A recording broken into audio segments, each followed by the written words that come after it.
Good evening, dear listener. Midnight Cat is here beside you once again, quiet-footed in the soft dark, while the day fades beyond the curtains and the room settles into stillness. Make yourself comfortable. Let your breathing slow.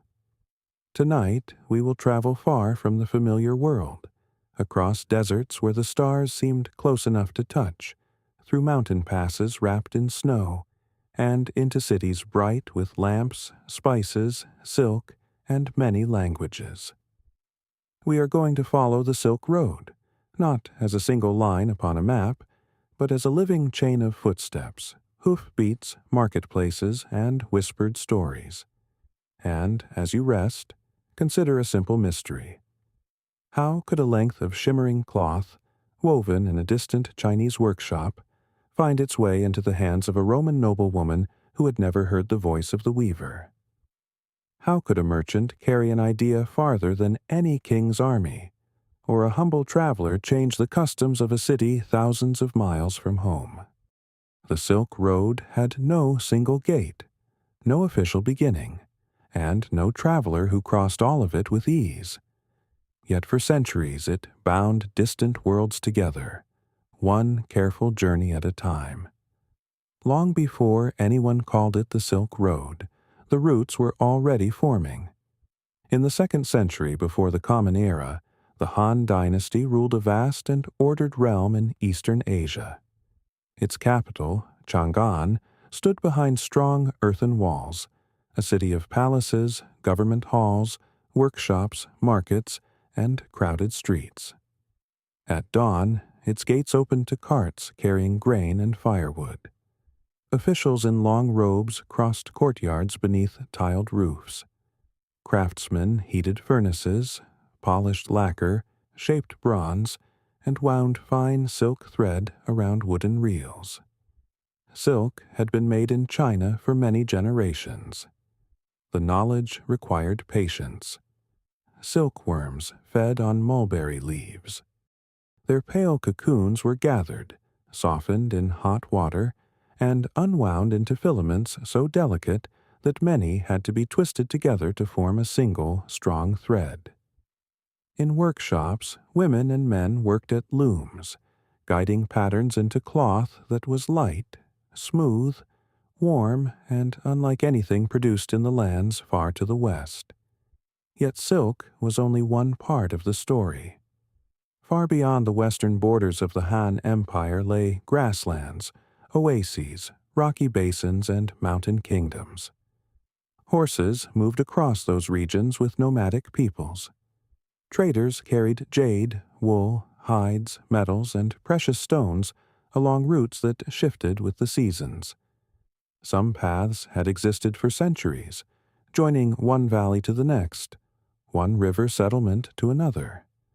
No one had designed the whole network. It grew slowly, like a river gathering streams. The Han court, however, had reasons to look westward. North of China lived powerful confederations of steppe peoples, including the Xiongnu, whose mounted warriors could move swiftly across open country. Relations between the Han and the Xiongnu changed between negotiation, tribute, alliance, and conflict. The Emperor Wu sought new allies and better horses, especially the strong animals said to be raised in the distant Ferghana Valley. So, an envoy named Zhang Qian was sent west. He left the Han realm around 138 before the Common Era, carrying imperial instructions and traveling with a small company. His task was diplomatic, but his journey would become one of the great acts of geographical discovery in Chinese history. The road ahead was uncertain. Imagine the morning of departure. The city walls behind him glowed brown and gold in the early light. Pack animals shifted beneath bundles of food, cloth, gifts, and documents. Leather straps creaked. Dust clung to boots. Beyond the cultivated fields, the land widened toward places known mostly through rumor. Zhang Qian's expedition did not proceed as planned. He was captured by the Xiongnu and held for years. Historical accounts suggest that he lived among them, married and had a family, though many details of his life during captivity remain unknown. After a long time, he escaped and continued westward. The landscape changed around him. The settled farmlands gave way to dry corridors where watchtowers stood above long walls of packed earth. Farther on lay the Gansu region, a narrow passage between mountains and desert. Here, the route followed water wherever water could be found. A traveler learned to judge distance not by miles alone, but by wells, rivers, grazing places, and shade. Beyond stretched the edge of the great deserts of Central Asia. The Taklamakan was not a single empty sheet of sand. It was a world of dunes, gravel plains, salt flats, and wind-carved spaces where water disappeared beneath the earth. To enter its interior was dangerous, so travelers moved around its edges, following chains of oasis settlements. At an oasis, the change could feel miraculous. After days of stone, dust, and pale sky, a line of poplars appeared on the horizon. Then came fields of barley or millet, irrigation channels flashing in the sun, mud brick houses, vines, orchards, and animals drinking under trees. Water gave life to everything. It also gave power to the towns that controlled it. Caravans rested there. They repaired harnesses, replaced worn sandals, bought fodder, and listened for news of the next stage. A merchant might learn that a mountain pass had closed in snow, that bandits had been seen near a ravine, or that a local ruler had raised a tax on foreign goods. Information could be as valuable as silver. Zhang Qian eventually reached regions unfamiliar to the Han court. He encountered peoples living in settled towns, cultivating fields, trading in busy markets, and using customs shaped by Persia, the steppe, and the legacy of Alexander the Great's eastern conquests. In the Ferghana Valley, known to Chinese sources as Dayuan, he found fertile land and celebrated horses. Farther west were powerful kingdoms and trading communities, whose goods had already passed through many hands before reaching them. He also discovered something that surprised him. Chinese products were already present in lands far from China. Bamboo goods and textiles from the southwest had reached distant markets through routes unknown to the Han government, perhaps passing through India and Central Asia. This meant that trade was flowing beyond imperial borders even without official direction. Merchants had found their own way. When Zhang Qian finally returned to China more than a decade after his departure, he brought no great military alliance. Yet the knowledge he carried was of enormous importance. He described kingdoms, roads, distances, crops, markets, and peoples to the west. He showed the Han court that China was not separated from the wider world by an empty wilderness. There were societies beyond the desert, and beyond them still more societies linked by exchange. The emperor listened. In the years that followed, Han armies and officials pushed farther into the western regions. Garrisons were established.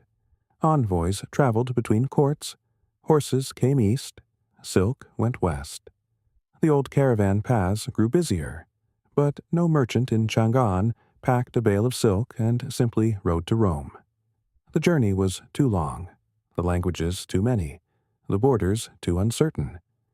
Instead, goods passed from hand to hand. A bolt of silk might be carried from Chang'an to a frontier post, then sold to a Central Asian trader.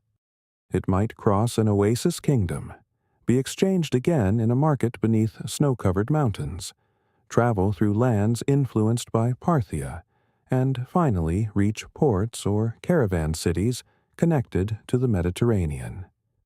Each trader knew only part of the road. Each town was a world in itself. And somewhere west of the Chinese frontier, as evening settled over a caravan camp, a young merchant named Shen sat beside a low fire, listening to the bells of restless camels in the dark. He had left Chang'an months earlier with silk, lacquerware, and a letter of introduction sealed by his uncle. Until that night, he had believed the road was simply a way to carry goods. He was beginning to understand that the road carried people into new lives. Beyond the circle of firelight, the desert lay under a sky of extraordinary depth. Shen could not see the road, only the faint shapes of tethered animals, the darker line of a ridge, and the occasional movement of a guard passing between the loads. The camels chewed slowly, their jaws turning with patient indifference. Somewhere among the bedrolls, a man coughed and then fell quiet again. Shen had grown up among the markets of Chang'an, where the world seemed to arrive at fixed hours through guarded gates. He knew the calls of vegetable sellers, the smell of sesame oil, the measured voices of clerks, and the neat order of family ledgers. Yet the road possessed no such certainty. It changed according to wind, water, rumor, and the health of animals. A delay of 1 day could become a delay of 10. A stream shown on an old route list might be dry. A peaceful district might have changed rulers before news reached the previous town. The caravan leader was a Sogdian named Vardanes. He spoke several languages, none of them perfectly, and had the useful habit of understanding people even when he did not understand every word they said. His beard was already gray at the edges, and his face had been darkened by years of sun reflected from sand and snow. He carried no map. Instead, he remembered the road as a chain of places.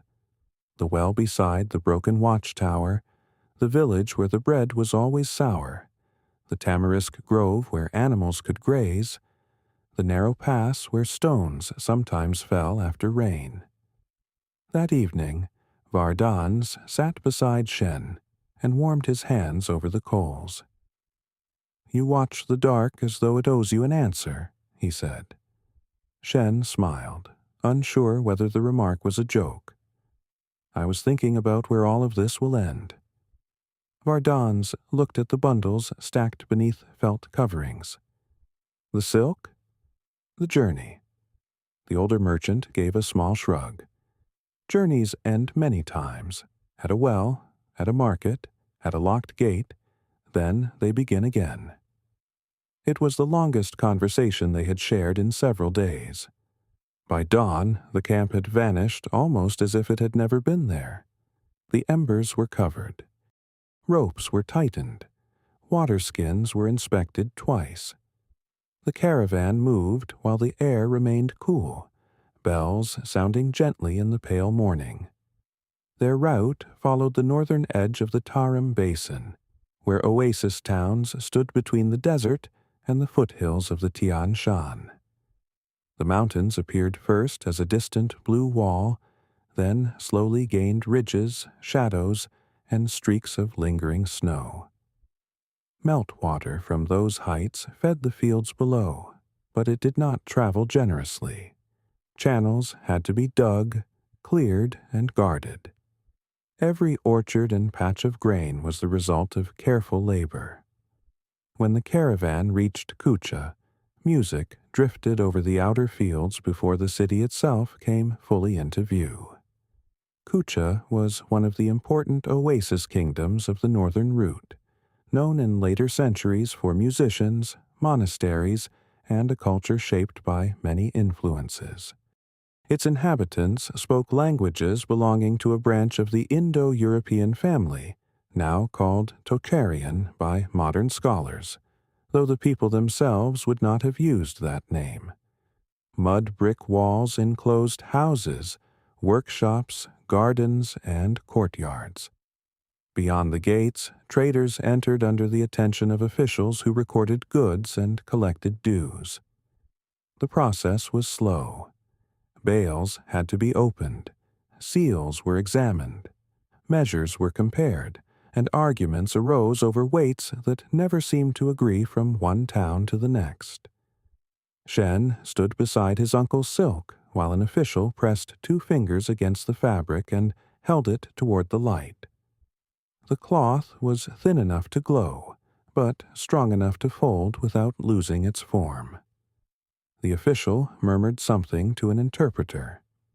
"He says the color is good," the interpreter told Shen. Shen waited.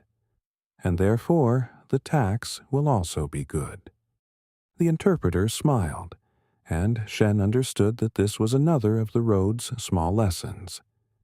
Inside the market, the air was filled with scents that did not belong together, yet somehow formed the character of the place.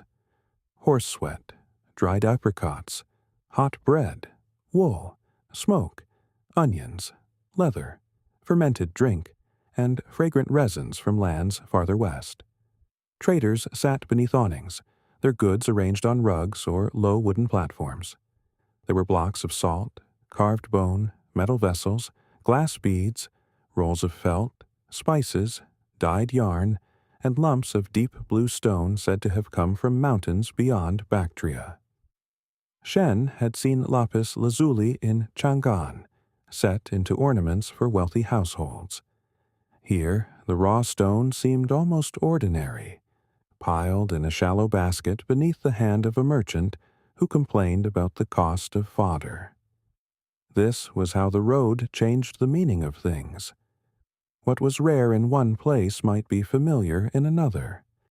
What seemed simple at its source could become precious after crossing deserts, borders, and seas. The caravan remained in Kucha for several weeks. Some animals were sold and replaced. A damaged cart was dismantled for wood. One trader left the group after learning that his brother had settled nearby. 2 others joined, bringing felt, amber, and packets of medicinal herbs. During the evenings, Shen wandered through the quieter streets. Water ran in narrow channels beside the walls. Children floated leaves downstream. Women shook dust from woven mats. Bakers pressed rounds of dough against the hot inner surfaces of clay ovens. In open courtyards, families ate beneath vines, whose leaves stirred in the cooling air. He began to notice how many journeys could exist within a single town. There were people whose ancestors had come from the steppe, people whose families had long cultivated the oasis, and visitors from India, Persia, and China. Monks traveled through with manuscripts and memories of distant teachers. Musicians learned melodies from foreigners, altered them, and passed them onward. Craftsmen copied shapes from imported vessels without knowing where the original design had begun. One afternoon, Shen entered a small workshop where a painter was preparing colors.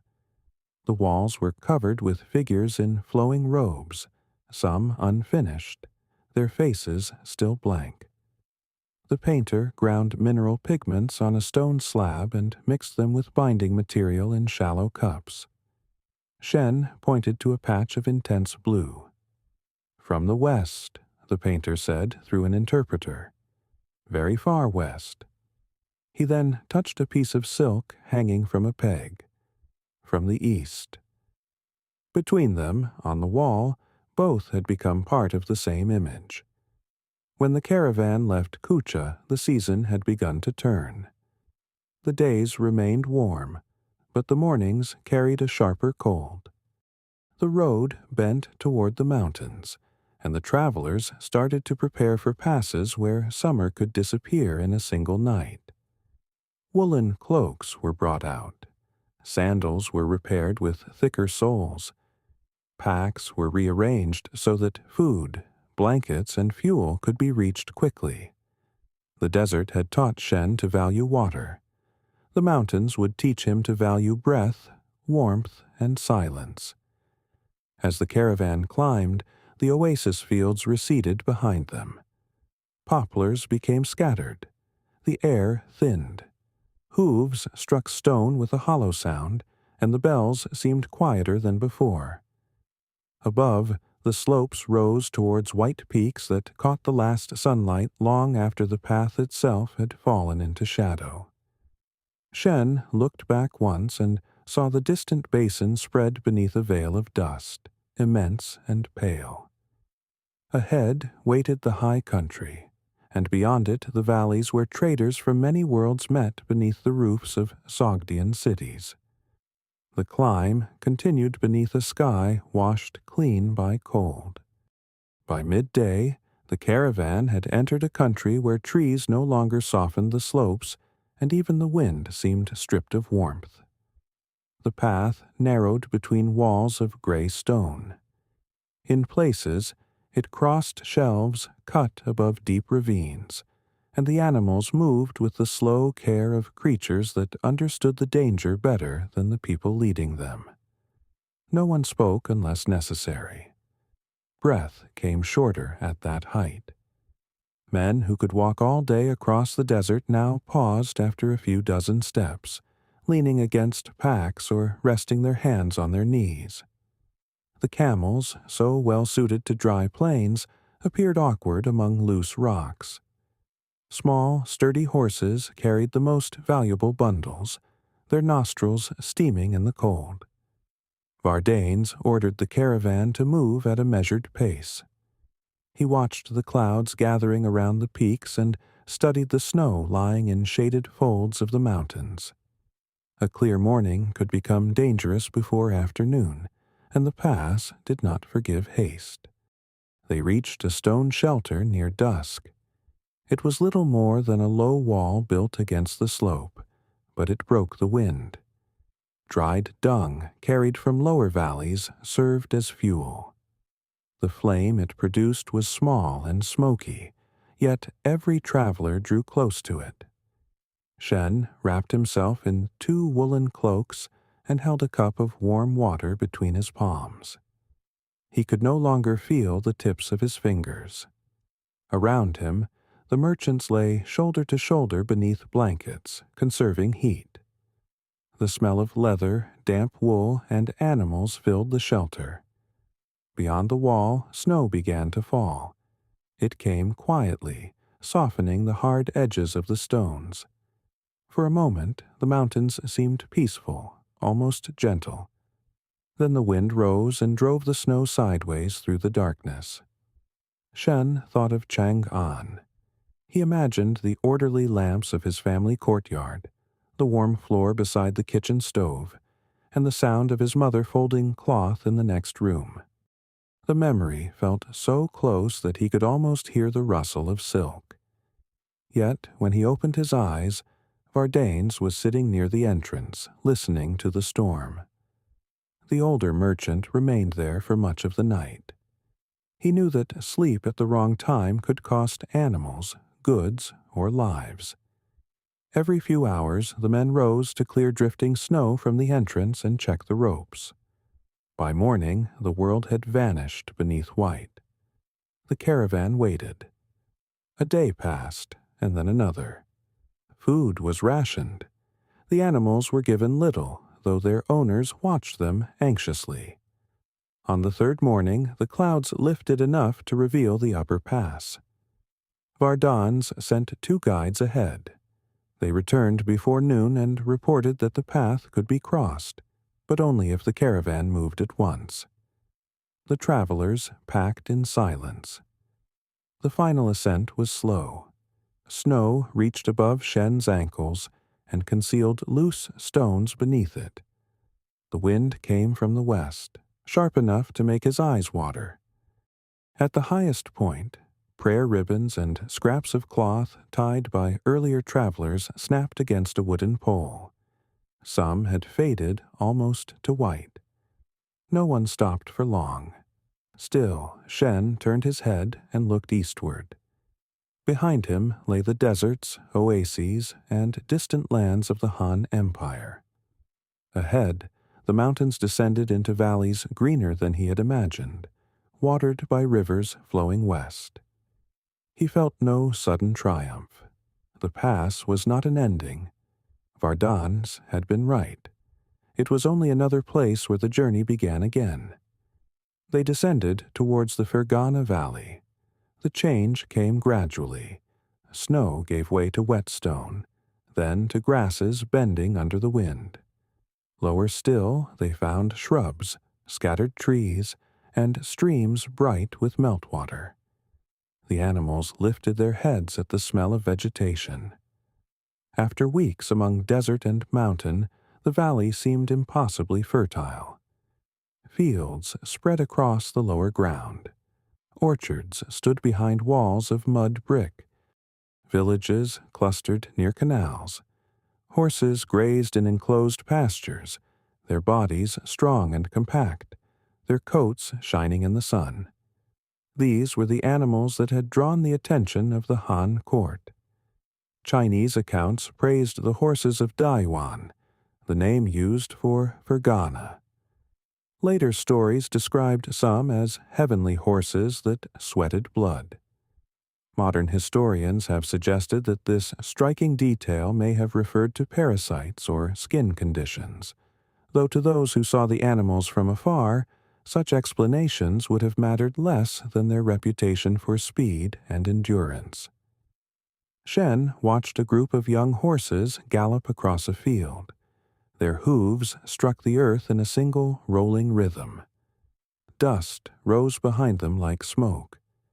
In the market town where the caravan stopped, horses were examined with more care than jewels.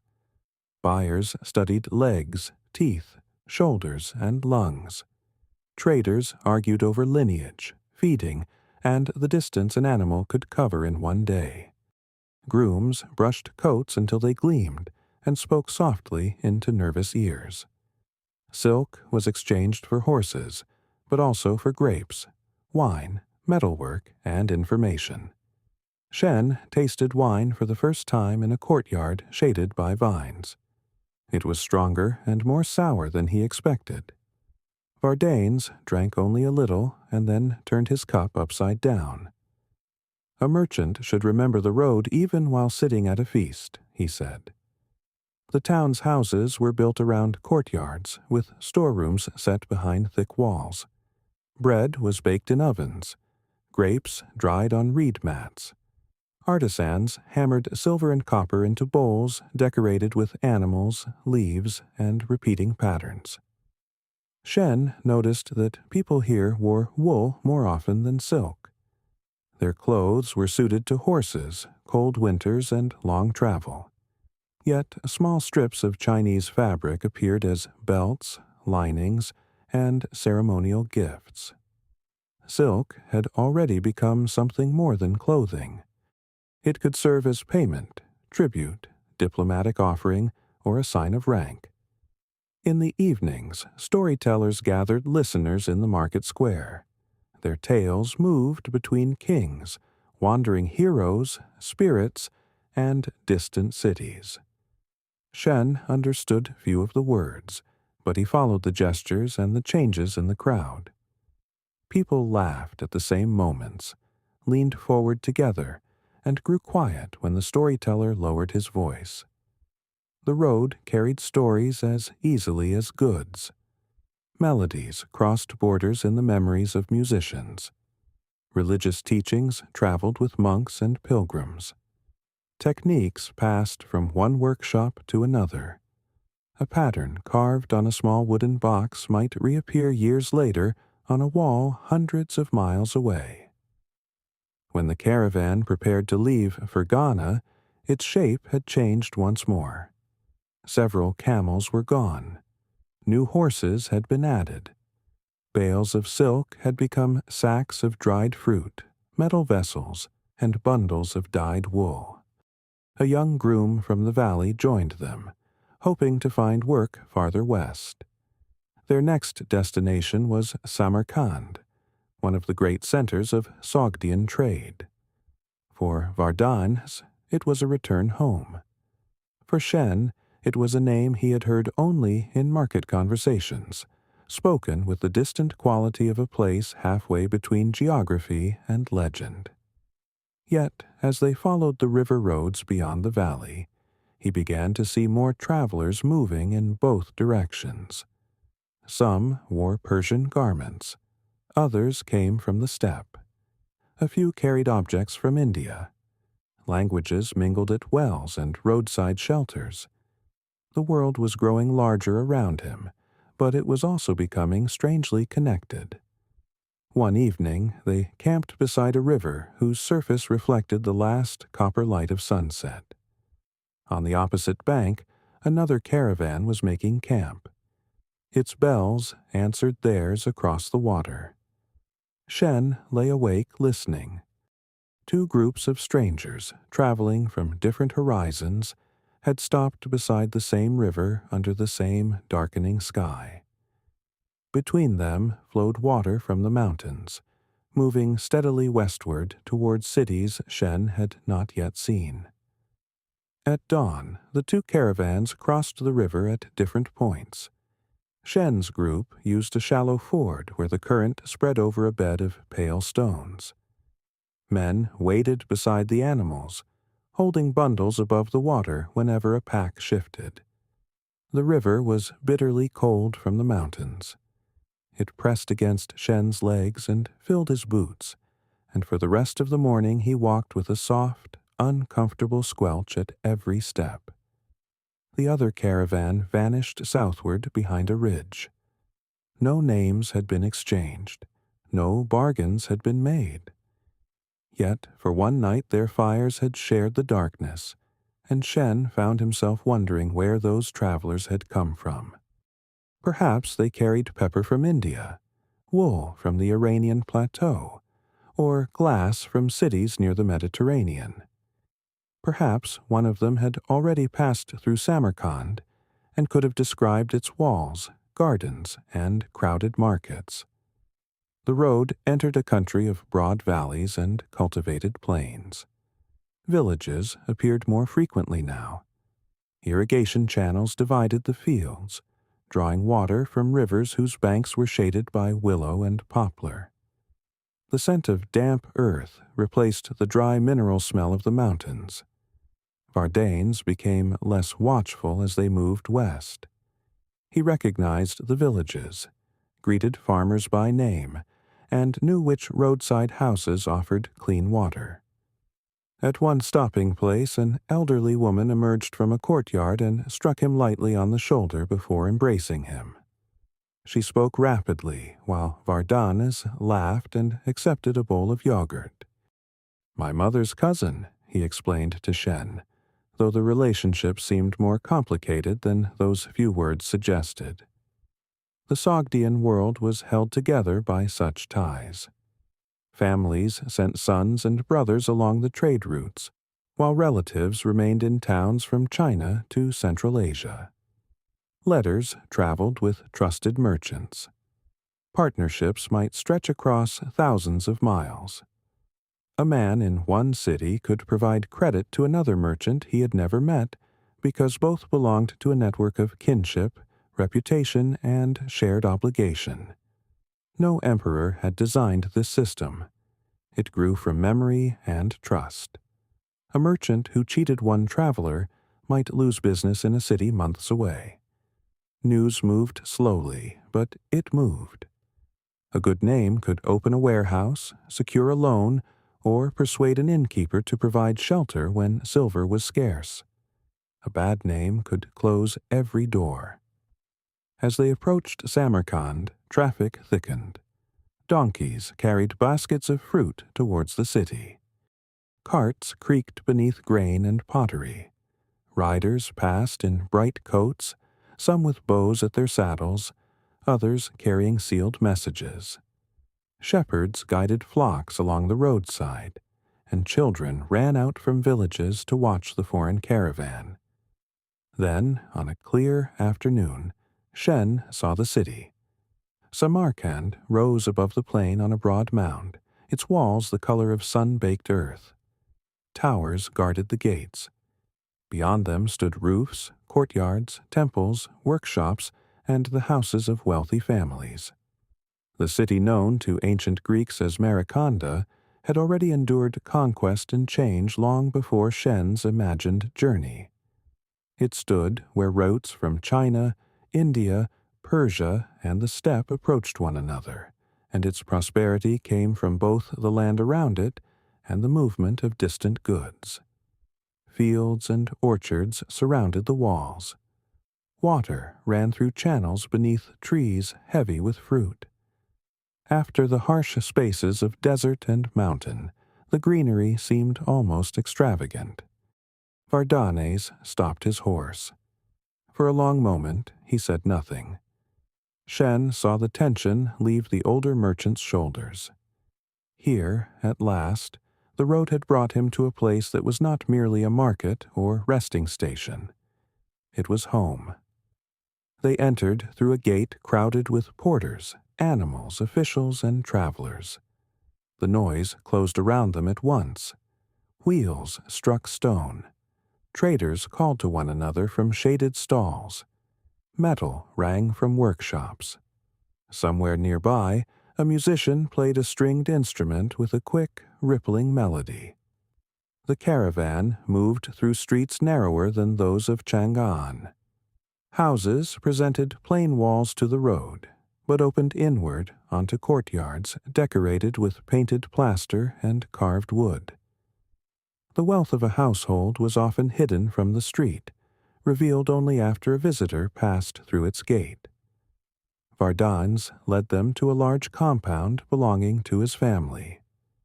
The outer courtyard served as a warehouse.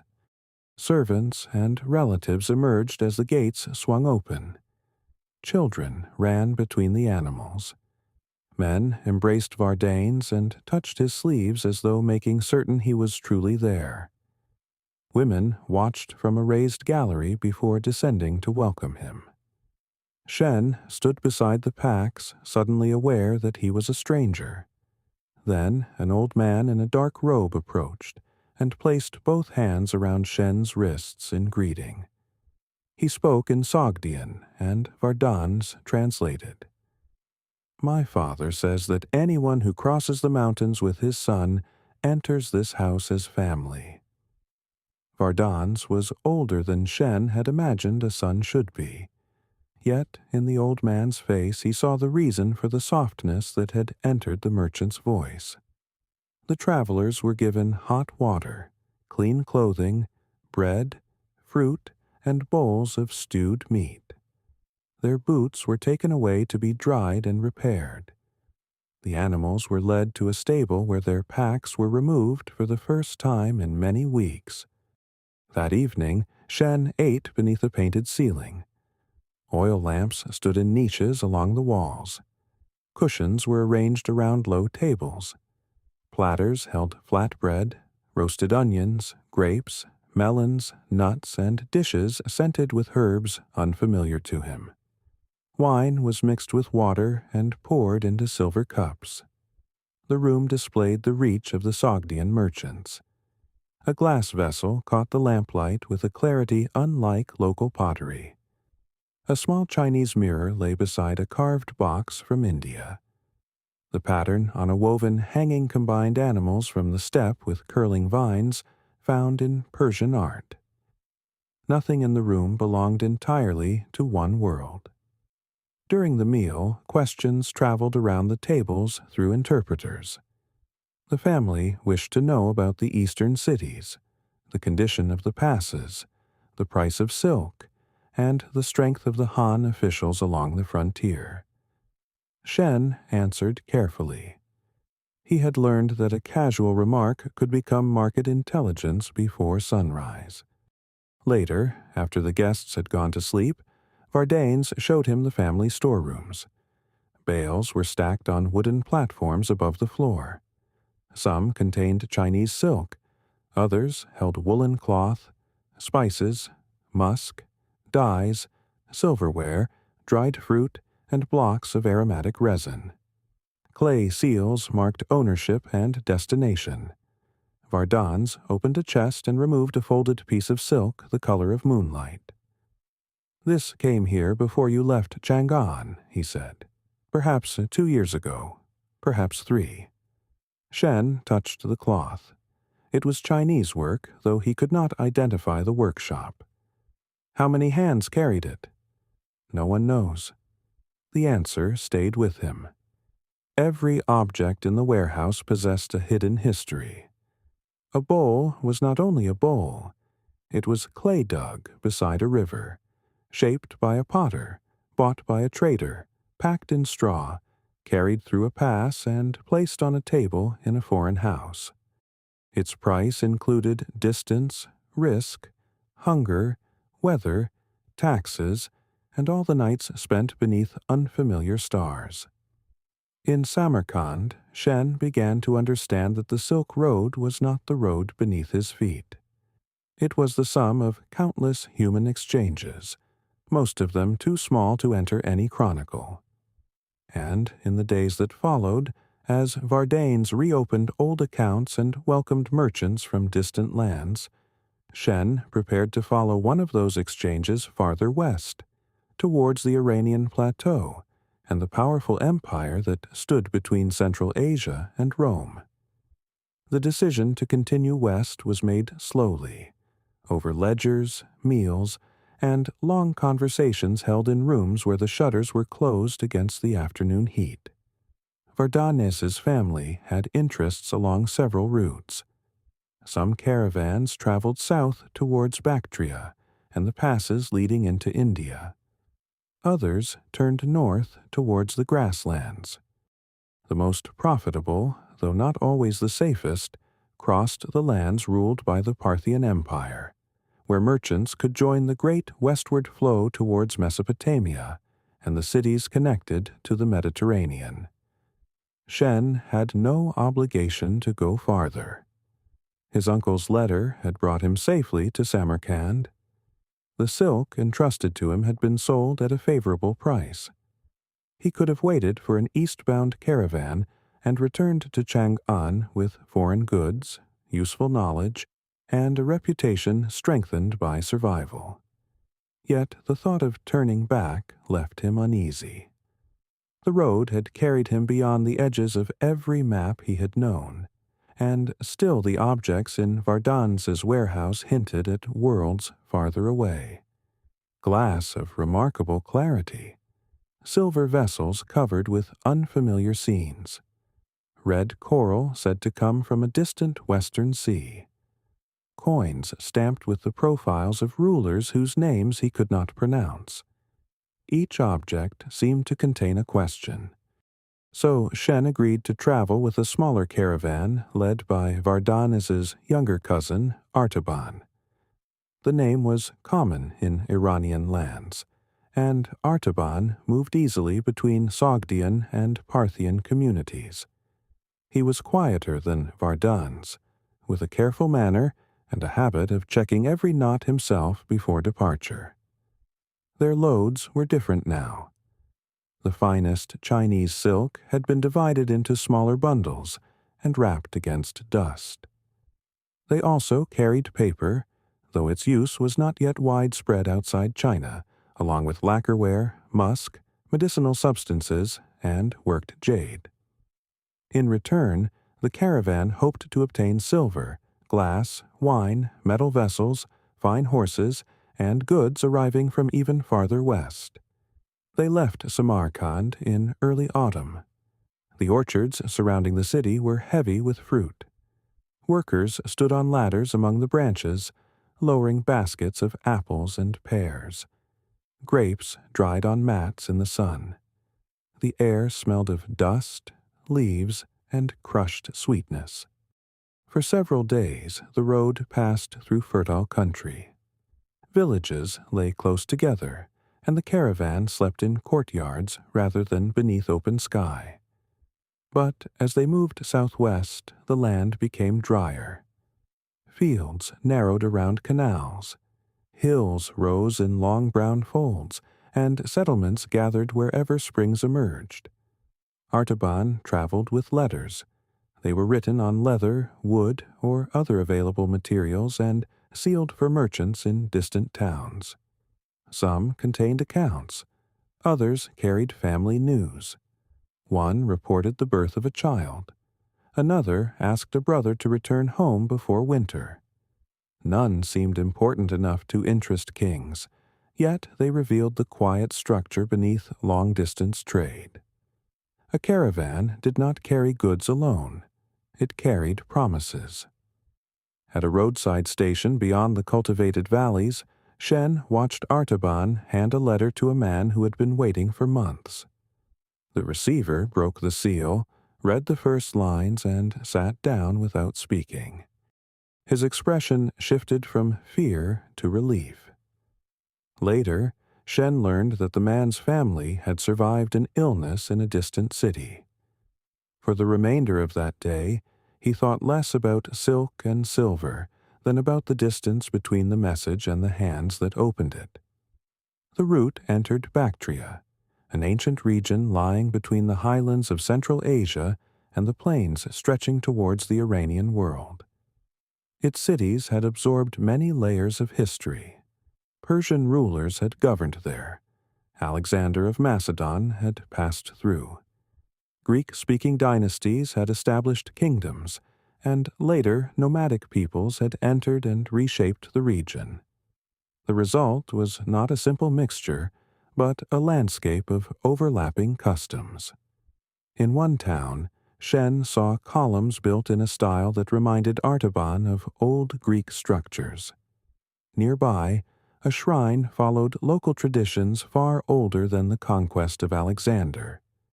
Coins bore Greek letters, Iranian names, and royal images whose clothing belonged to the steppe. Merchants did not find this strange. They were accustomed to living among borrowed forms. At the market, Shen exchanged a length of silk for silver coins. The buyer was a man from the Iranian plateau who examined the weave, rubbed the cloth between his fingers, and held it close to his cheek. "It weighs almost nothing," he said through an interpreter. Shen had heard this many times. To him, silk was familiar. He knew its grades, faults, and proper care. Yet watching the man's astonishment reminded him that rarity was created not only by beauty, but by distance. The caravan remained in Bactria until the hottest days had passed. Then it followed a route westward through lands increasingly influenced by the Parthians. The Parthian Empire occupied the vast space between Central Asia and Roman-controlled territories. Its rulers, from the Arsacid dynasty, governed a network of regions rather than a single uniform state. Local elites retained power. Cities kept their own customs. Languages, religions, and legal traditions varied across the empire. This diversity suited trade. Merchants could pass from one jurisdiction to another, though each passage brought new tolls, inspections, and negotiations. A caravan might pay at a bridge, a gate, a river crossing, and again upon entering a market. Officials recorded goods, but not always with the same measures or expectations. Artaban kept several sets of weights. He also carried gifts. A small piece of silk, offered politely, could shorten an inspection.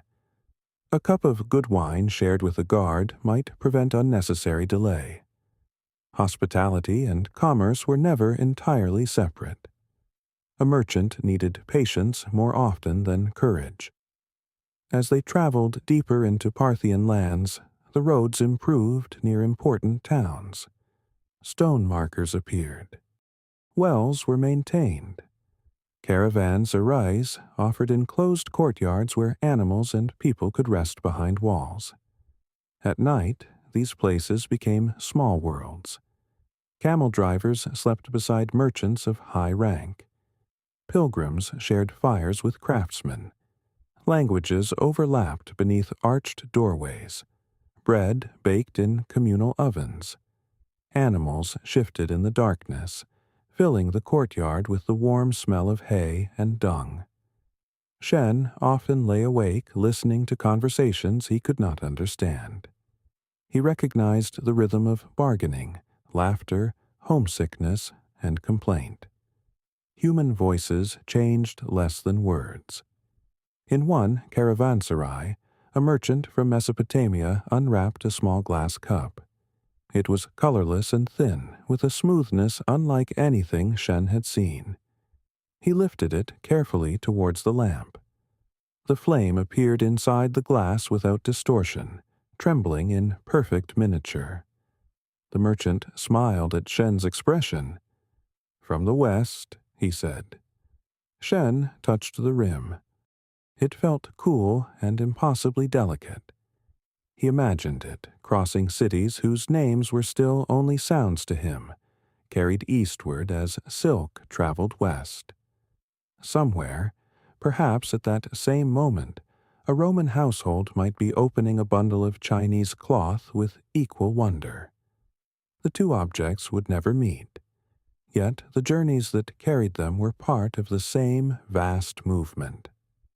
And when the caravan left the shelter the following morning, Shen packed the glass cup among the layers of wool, determined to bring it safely to a market farther east, where another stranger might hold it to the light and glimpse a world beyond the horizon. The glass cup altered the way Shen packed each morning. Before, he had thought first of silk, because silk represented value, responsibility, and the expectations of his family. Now, wrapped in wool and placed inside a wooden box, the cup seemed to contain the Western world in miniature. It was not especially large, nor decorated with gold, yet it had traveled through furnaces, workshops, markets, and guarded roads that Shen could only imagine. He began to understand why objects gathered stories around themselves. A merchant might describe a vessel as Roman, even if it had been made in Syria. A trader might call a stone Indian because it arrived through an Indian port, though it had been mined elsewhere. Origins blurred as goods moved. The farther an object traveled, the more mystery attached to it. The caravan continued across the Iranian plateau. Autumn had sharpened the mornings. Frost silvered the edges of dry grass, and the travelers woke beneath blankets stiff with cold. By noon, however, the sun warmed the open land, bringing out the smell of dust and sage. Mountain ranges appeared and faded in the distance, their colors changing from violet to brown as the light moved. This was not an empty country. Villages stood near springs. Fortified estates watched over fields of barley. Herds of sheep and goats moved between seasonal pastures. In some valleys, underground channels carried water from the foothills towards farms and settlements. These carefully engineered systems, known in later Persian usage as qanats, allowed communities to survive where surface streams were unreliable. Shen saw no grand monument marking them. Only narrow shafts appeared at intervals across the ground, like a line of dark circles leading towards the hills. Yet beneath the earth ran a hidden passage, gently sloping, carrying cool water through darkness. Artaban explained that generations of workers had maintained such channels. "A city can live without silk," he said. "It cannot live without water." The remark stayed with Shen as they approached larger settlements. Trade might make a city wealthy, but water made it possible. In the evenings, the caravan often stopped at walled stations built along the main routes. Their gates were closed after dark, shutting out wind, thieves, and wandering animals. Inside, the central courtyard filled with packs, saddles, and sleeping bodies. The travelers formed temporary neighborhoods. A group from the south prepared lentils with pepper and onions. Horse dealers from the north drank fermented milk. A family of pilgrims shared dried dates with anyone who sat near their fire.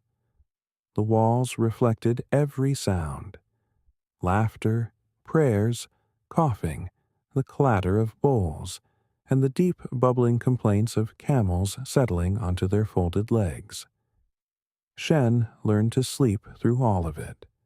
He also learned that no road remained unchanged for long. One afternoon, they reached a bridge where a flood had damaged the central supports. The river below was not broad, but the current moved swiftly between boulders. Carts could not cross, and the nearest reliable ford lay 2 days upstream. Artaban examined the bridge, spoke with local villagers, and decided to unload the animals. The goods crossed first. Bundles were carried one by one over the surviving stones and planks. Men formed a line, passing silk, wool, silver, and sealed jars from hand to hand. Shen carried the box containing the glass cup himself. At the broken center of the bridge, water flashed below him. For a moment, his boot slipped on damp wood. He caught the rope stretched along the side and stood very still. No one shouted. The men ahead simply waited until he continued. When he reached the opposite bank, he opened the box. The cup was unbroken. He laughed quietly, more from relief than amusement, and Artaban shook his head. "You guard it like an emperor's treasure. It may be, somewhere. Then emperors are easily pleased." By sunset, the entire caravan had crossed. The animals swam or were guided through the shallowest part of the river, while the travelers stood on both banks pulling ropes. Packs were restored, wet clothing hung to dry, and a small fire was lit beneath a stand of bare trees. No distance had been gained that day, yet no goods had been lost, and in caravan travel, that was success enough. Several weeks later, they approached the region of ancient Media, where the roads connected with routes leading towards Mesopotamia. Traffic increased. Couriers rode past at speed. Government officials traveled with escorts. Merchants carried spices, textiles, ivory, timber, metals, and wine between the highlands and the river plains. News moved with them. At one station, travelers spoke of Roman armies near the western frontier. At another, they claimed peace had been restored. No one knew which report was true. The Parthian and Roman worlds had long competed over territories between them, but trade rarely stopped entirely. Even when rulers argued, merchants searched for another gate, another road, or another official willing to accept payment. War changed prices. It redirected caravans, delayed letters, and made ordinary goods scarce. Yet it could not easily erase the appetite of distant markets. The Romans desired silk. Some Roman writers complained that too much gold flowed eastward to purchase luxuries.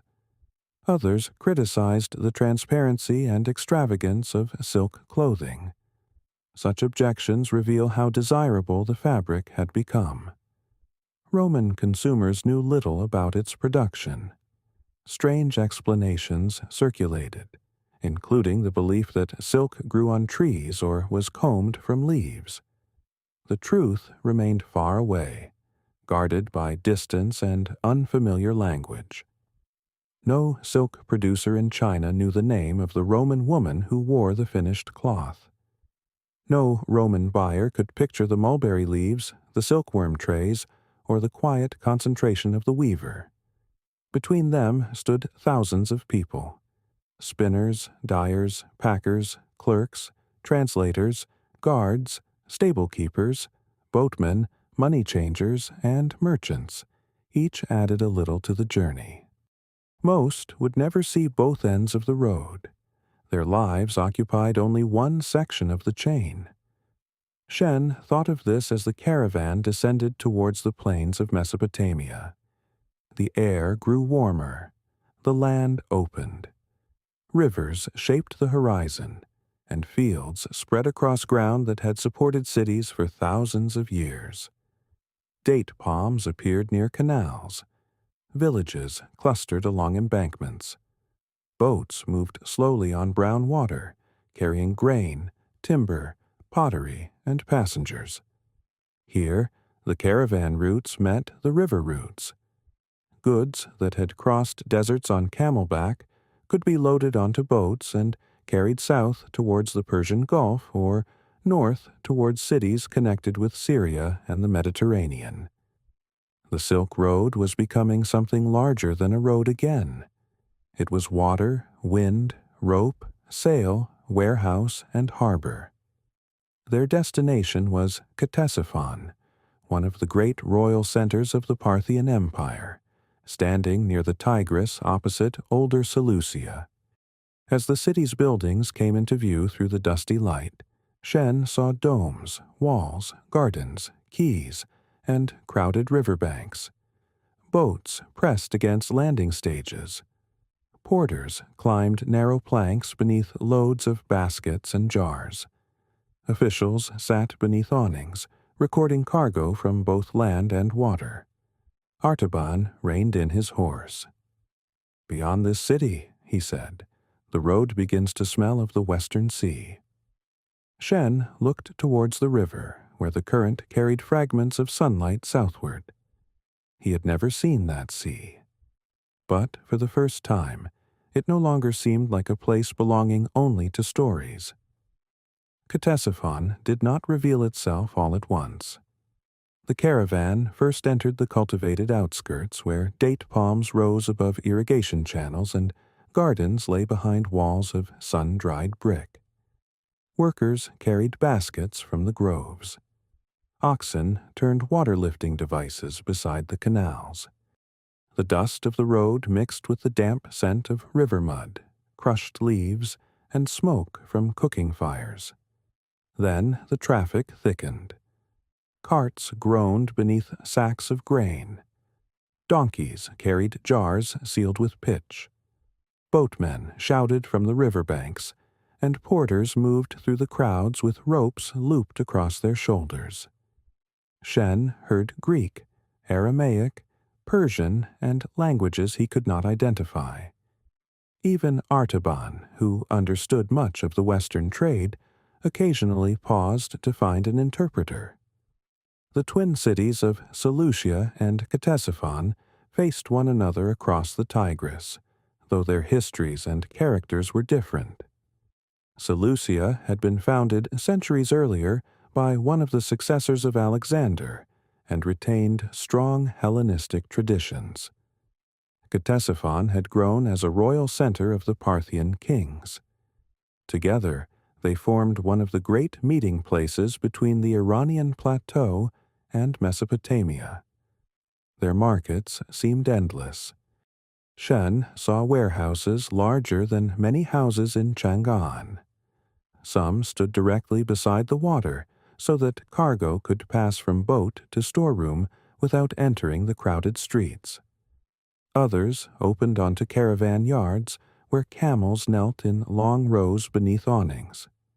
Artaban led the group to a compound owned by a merchant named Narsai, whose family traded between Mesopotamia, the Iranian cities, and the Syrian frontier. Narsai was a broad man with a soft voice. He examined the caravan's documents before asking about the travelers themselves. This was not merely politeness. A merchant needed to know who had carried the goods, which roads they had used, and what they had seen along the way. The silk was opened in a cool storeroom. Light entered through small high windows, falling across the cloth in narrow bands. Narsai's assistants unfolded each length carefully, checking for moisture, stains, or damage. The finest pieces were set aside for wealthy buyers. Others would be cut, embroidered, lined with wool, or combined with local fabrics. One pale bolt remained spread across a table. Narsai ran his hand over it. "There are people beyond Syria," he said through an interpreter, who will pay heavily for this." Shen had heard such remarks before, but here they carried a different weight. The Western Sea was no longer an abstraction. Goods arriving in Ctesiphon could move towards caravan cities such as Palmyra, towards ports on the Mediterranean coast, or southward along the rivers to the Persian Gulf. Narsai pointed west. From here, silk may travel with men who have never seen snow. Shen thought of the mountain pass, the shelter half buried in drifts, and the prayer ribbons snapping above the white slope. He imagined the same cloth reaching a land of warm stone and salt wind. During the following days, the caravan dissolved. Some animals were sold. Drivers accepted work with other merchants. Sealed packages disappeared into warehouses. Letters were delivered and answered. The shared life of the road, so close and orderly during travel, separated into dozens of private purposes. Shen stayed in Narsai's compound with Artaban. Their room overlooked an inner courtyard where a fountain murmured beneath palms. After months of sleeping beside animals, the quiet felt strange. Shen woke during the night expecting bells, harnesses, and the low voices of guards. Instead, he heard water. In the mornings, he explored the city with a local guide. They passed workshops where metalworkers shaped bowls, lamps, and ornamental fittings. Dyers leaned over vats that stained their arms blue and red. Scribes sat beside shop entrances, writing contracts and letters for those who could not write themselves. At a riverside market, Shen found spices from Arabia and India, ivory, pearls, timber, incense, and baskets of dark dates. He watched a money changer weigh silver coins from several kingdoms, accepting some and rejecting others. Faces of unfamiliar rulers lay scattered across the table. Trade required constant translation, not only of language, but of value. A measure of grain differed from city to city. A coin might be trusted in one market and discounted in another. A merchant had to recognize the purity of silver, the quality of cloth, the weight of a jar, and the honesty of the hand holding the scale. Shen had once believed that numbers created certainty. The road had shown him otherwise. At the compound, Narsai kept a dining room for visiting merchants. Each evening, men gathered there to exchange news. They spoke of prices in Antioch, storms on the Persian Gulf, unrest near a western route, and new taxes imposed by a local ruler. One traveler had arrived from Palmyra, the desert city that linked Mesopotamia with Roman Syria. His cloak was pale with dust, and his hands were marked by the rains. He described long columns of camels crossing a country where water determined every decision. "The city rises from the desert like a promise," he said. Shen listened closely. Palmyra was known for its merchants, monumental streets, temples, and ability to profit from movement between empires. Its people dealt with both Parthian and Roman authorities, navigating the rival powers without belonging entirely to either. The traveler had brought glassware, wine, and fine metal objects eastward. In return, he intended to carry silk, spices, pearls, and dyes west. Shen showed him the small glass cup. The man turned it beneath the lamplight. "Perhaps Syrian," he said. "Perhaps made near Sidon, perhaps elsewhere. Glass travels so often that even glassmakers argue about where a piece began." He placed it gently back in Shen's hands. "You carried it from the plateau?" "From farther east than that." The traveler smiled. "Then it has already seen more of the world than most kings." That night, Shen stood beside the Tigris. The river moved darkly beneath the moon, carrying boats whose lamps trembled on the water.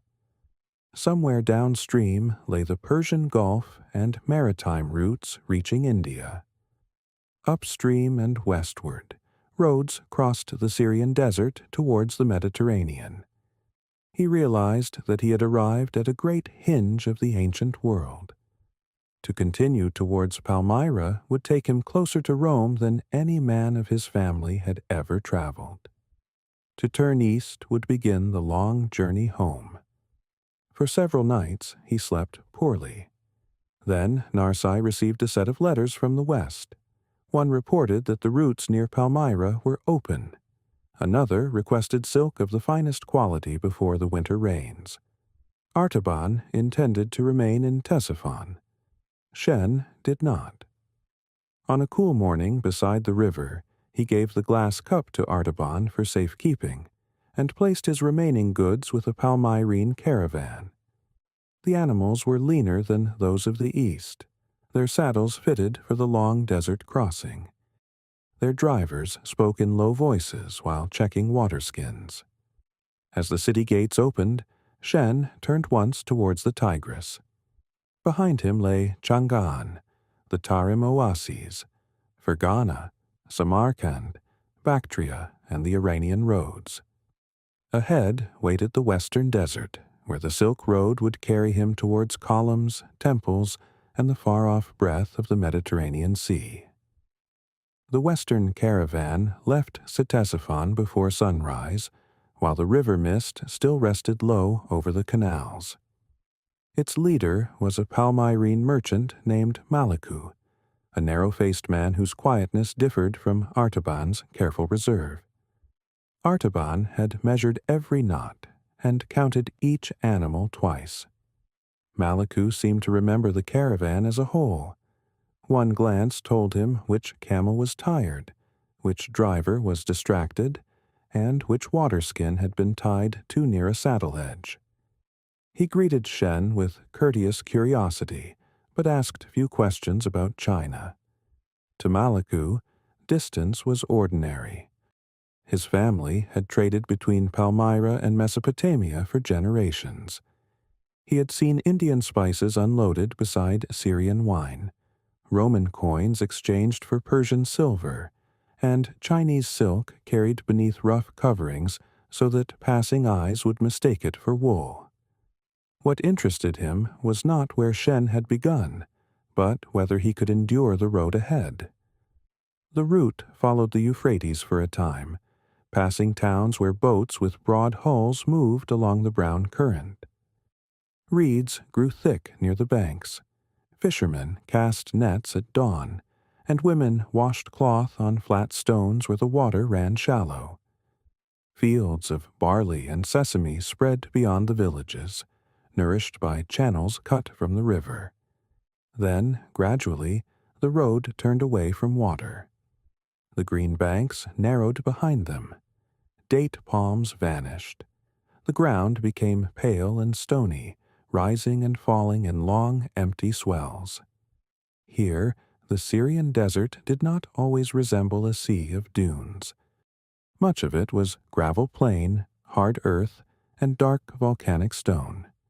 Its danger lay not in shifting sand alone, but in the distances between wells.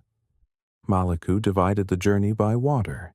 He spoke of stations not in days, but in skins remaining, animals rested, and wine direction. Every morning, the drivers examined the leather containers for leaks. Each evening, water was measured with a seriousness more solemn than prayer. Shen had crossed the Taklamakan's margins, yet this desert felt different.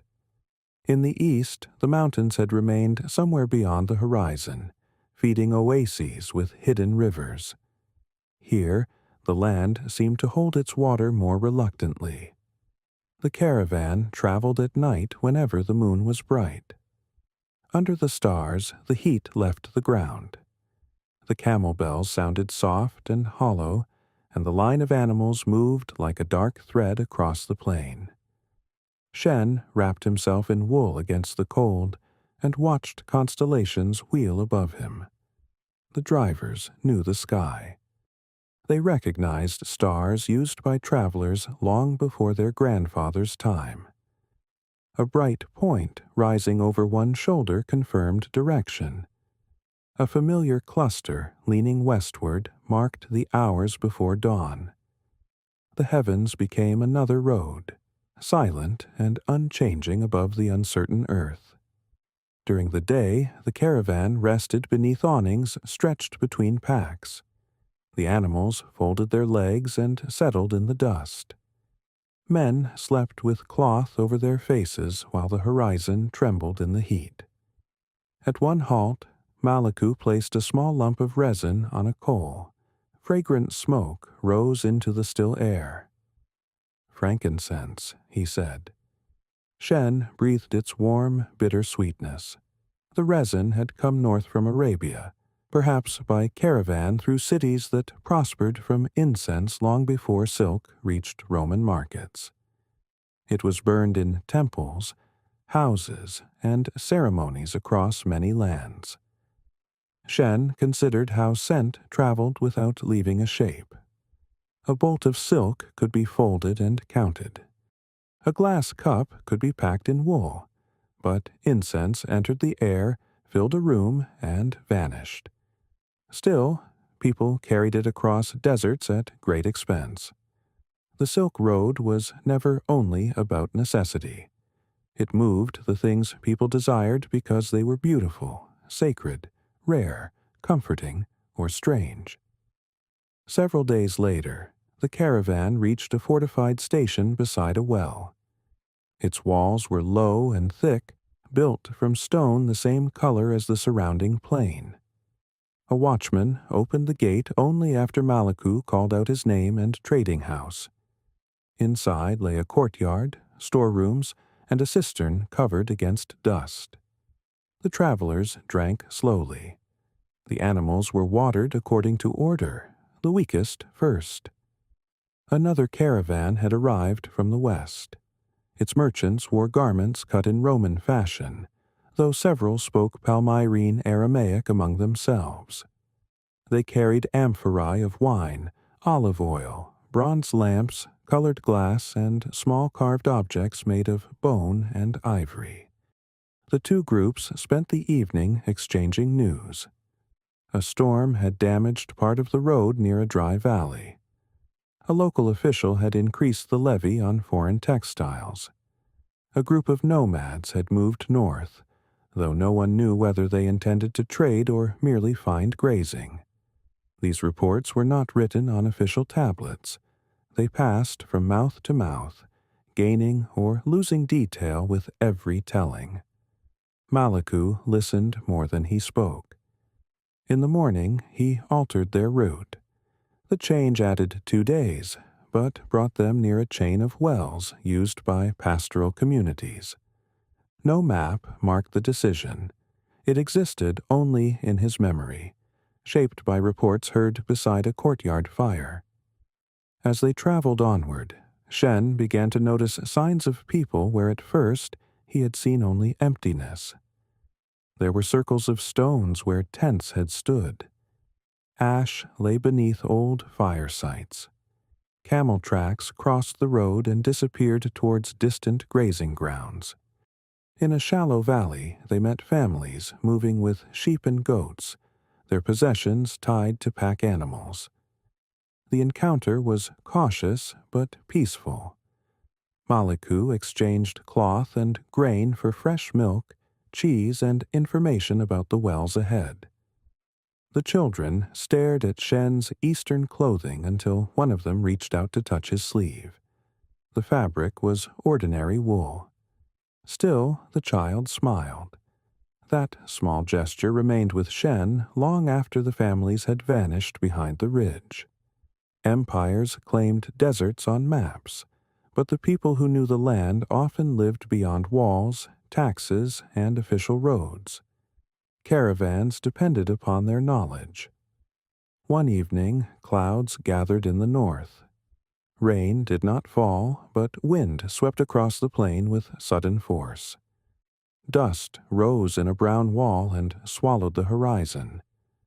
Maliku ordered the animals to kneel. Packs were tightened. Men covered their mouths and eyes, then crouched beside the camels. The storm arrived with a sound like distant surf. Shen pressed his face into his cloak.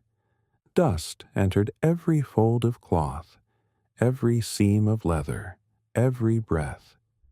The world became a darkness of grit and wind. There was nothing to do but remain still. When the storm passed, the landscape had changed only slightly. A few ridges of dust lay against the packs. One waterskin had torn loose but remained caught beneath a rope. No animals were missing. The caravan rose and moved again.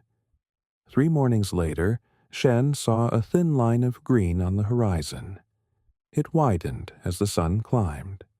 Palm groves appeared, then fields, gardens, tomb towers, and walls emerging from the pale land. Beyond them rose columns touched with gold by the morning light. Palmyra stood before them. The city seemed neither entirely Roman nor entirely Eastern. Its great avenues, temples, courtyards, and towers belonged to a place shaped by many worlds. Greek and Aramaic inscriptions shared its stones. Roman officials walked beneath architecture enriched by local traditions. Merchants from Mesopotamia, Arabia, Syria, and farther east crowded its streets. Maliku slowed his camel. For the first time since leaving Ctesiphon, he smiled without restraint. The caravan passed beneath the city gate as bells rang behind them, and Shen entered the place where desert roads became Mediterranean roads, carrying silk towards the sea and returning with the goods, images, and ideas of the Western world. Within the walls of Palmyra, the desert seemed to loosen its hold. Water moved through channels into gardens of date palm, fig, and pomegranate. Courtyards offered shade beneath woven awnings. From open kitchens came the scents of bread, lentils, roasted meat, olive oil, and spices carried from beyond the Euphrates. Dust still lay upon every threshold, but here it mingled with perfume, incense, and the faint dampness of wells. Shen followed Maliku along the colonnaded street. The avenue stretched through the city beneath rows of tall stone columns.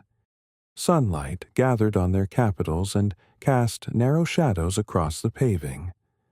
Some supported statues of citizens who had paid for buildings, festivals, or caravans.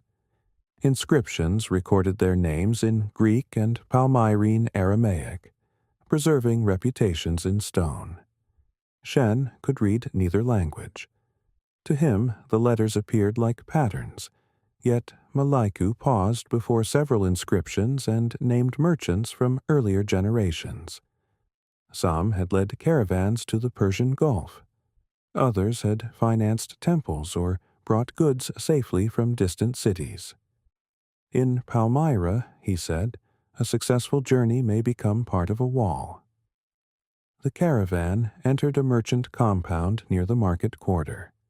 Its gate opened into a broad yard surrounded by storerooms, offices, stables, and upper rooms for travelers.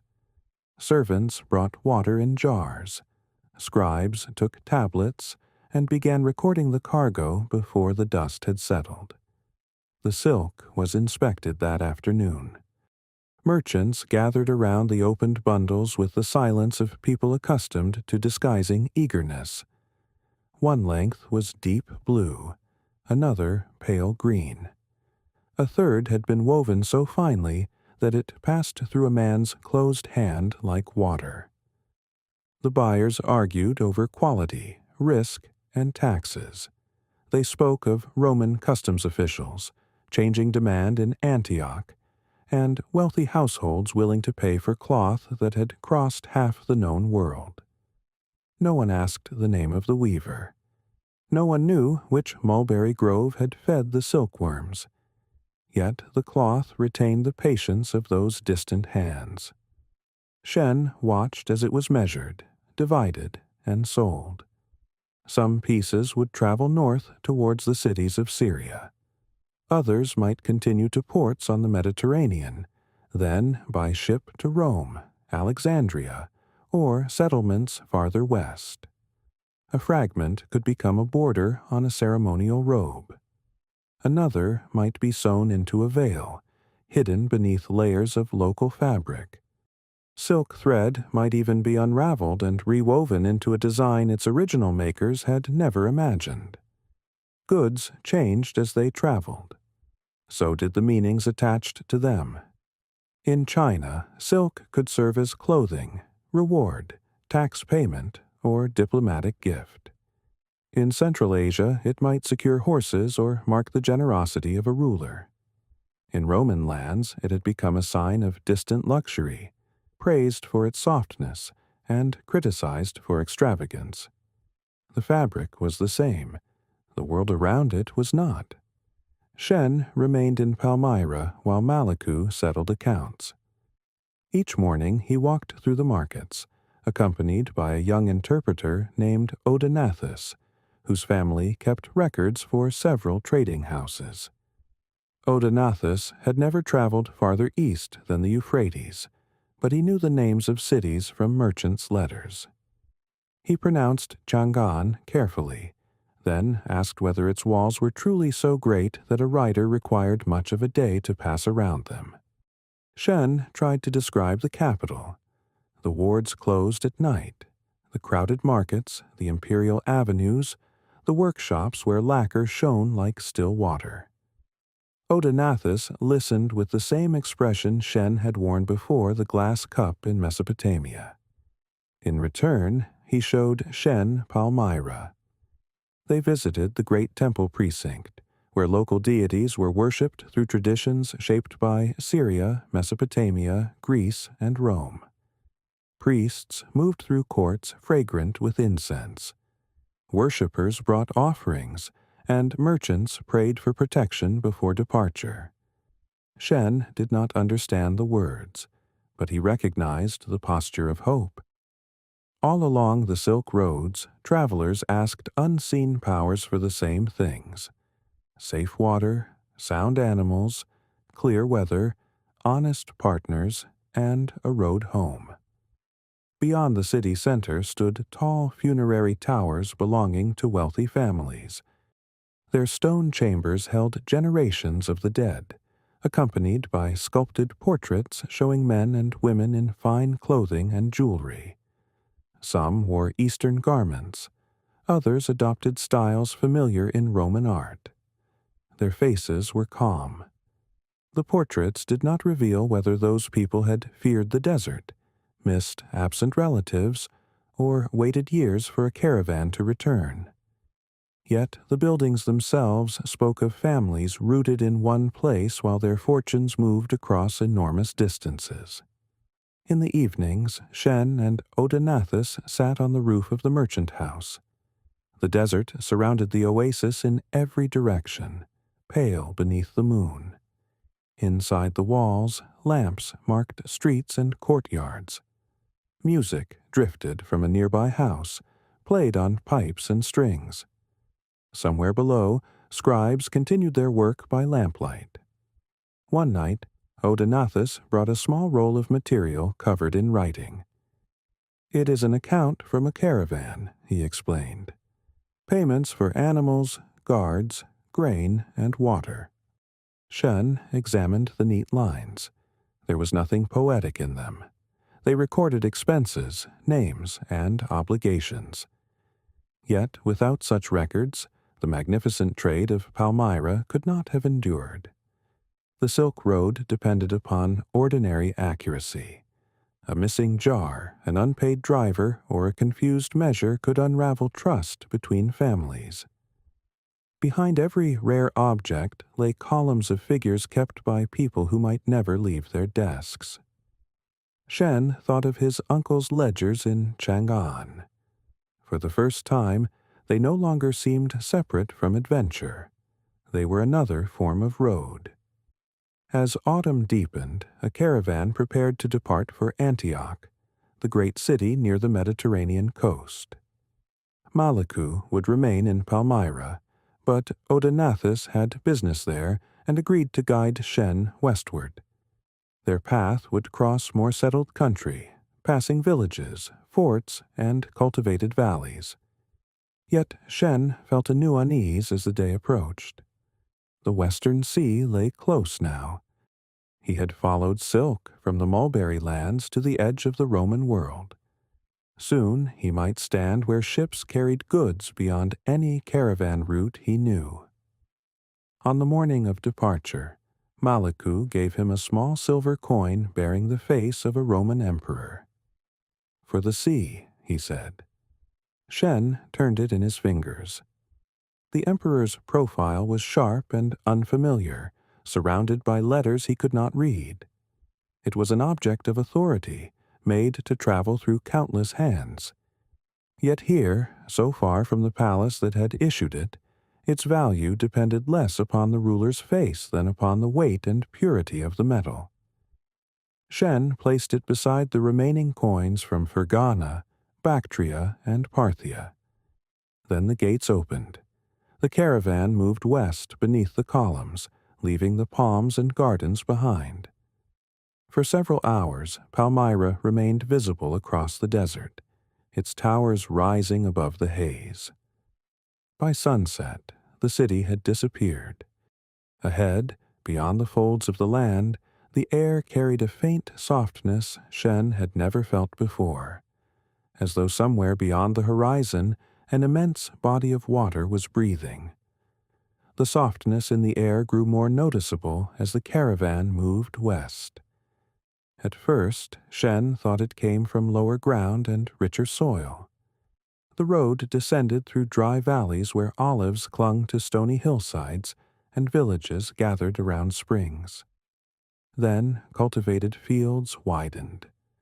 Vineyards stretched along terraces, their leaves turning bronze and red in the autumn light.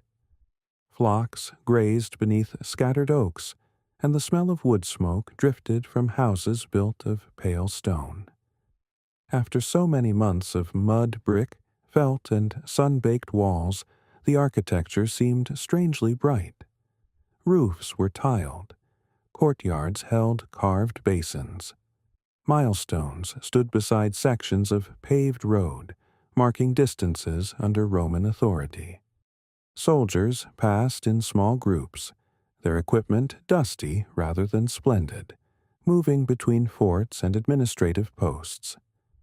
The road was busier than Shen had expected. Farmers carried olives and grapes to local markets. Government couriers rode fresh horses from one station to the next. Pilgrims traveled toward shrines, while merchants transported pottery, timber, wine, glass, dyed cloth, and metalwork. The Roman road system had not been created for silk. Many roads had been built or maintained for administration and military movement.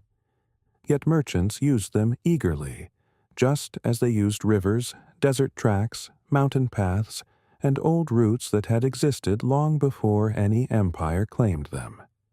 Empires built boundaries. Travelers found connections. Odaenathus explained the practical rules of the road. Inns were not always trustworthy. Official stations might refuse private travelers. Local guides knew where fresh water could be found, which bridges were sound, and which officials expected more than the written fee. The details changed, but Shen recognized the pattern. At every end of the world, a journey depended upon people who knew the next few miles. They lodged one evening in a village surrounded by olive groves. The harvest had begun. Families spread cloth beneath the trees and struck the branches gently with poles, sending dark fruit pattering onto the ground. Baskets were carried to a press where a heavy stone crushed the olives into pulp. Shen watched oil gather in shallow containers, green and cloudy at first. In his own country, sesame and other oils were more familiar. Olive oil seemed to appear everywhere in these western lands. It burned in lamps, flavored food, softened skin, and traveled in tall pottery jars sealed for transport. A villager offered Shen bread dipped in fresh oil and sprinkled with salt. The taste was grassy, bitter, and warm from the press. He imagined amphorae of it moving east with caravans, though the weight and fragility of the vessels limited how far such ordinary goods could profitably travel overland. This was another lesson of distance. Silk was light and valuable, ideal for long transport. Grain, oil, and wine usually moved shorter distances or traveled by water, where ships could carry far heavier loads than pack animals. The Silk Road selected its goods carefully. Not everything could endure it. Several days later, rain began.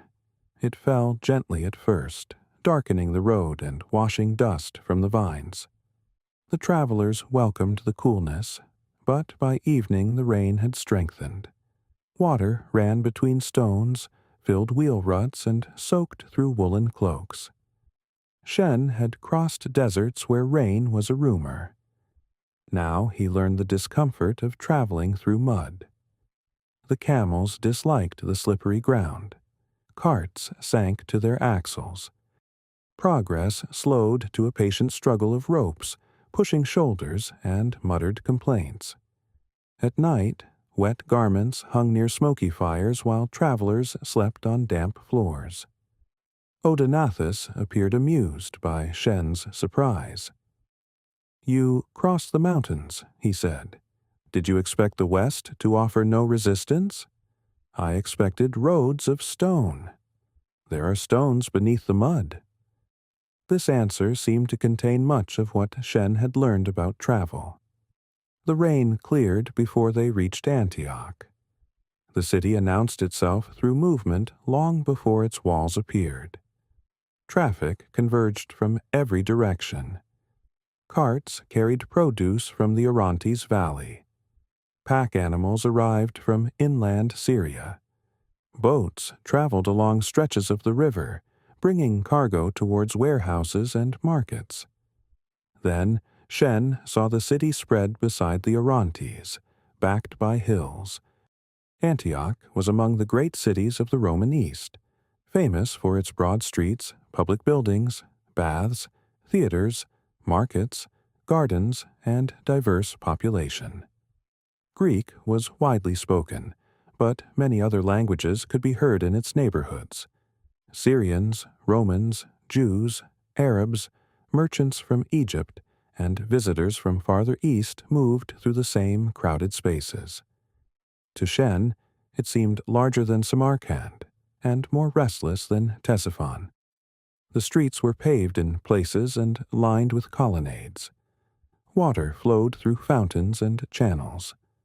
Shops opened beneath covered walkways where buyers could escape sun or rain. Painted signs and carved symbols marked trades for those unable to read. Silk appeared almost immediately. A merchant displayed a narrow strip in a shop filled with dyed textiles. Another wore a robe edged with thread that may have come from China, though it had been rewoven and combined with local material. In a wealthy district, Shen glimpsed a curtain with a smooth sheen that reminded him of home. The cloth had arrived before him. It had passed through hands he would never know, and entered lives entirely separate from his own journey. Odenathus took him to a warehouse owned by associates of Maliku's family. There, bales from the east were opened beside goods destined for Mediterranean ports. Pepper from India lay near Syrian glass. Pearls from the Gulf were stored beside purple-dyed cloth. Ivory rested in straw-lined crates. A clerk recorded Shen's name using unfamiliar letters. Shen watched the reed pen move. His name, transformed into another script, seemed to belong to a different man. That evening they climbed to a terrace above the city. Lamps appeared one by one along the streets. The Orontes reflected their light in broken lines. Beyond the western hills lay Seleucia Pieria, Antioch's port, and beyond that the Mediterranean. The sea was still hidden, yet Shen could smell salt in the night air.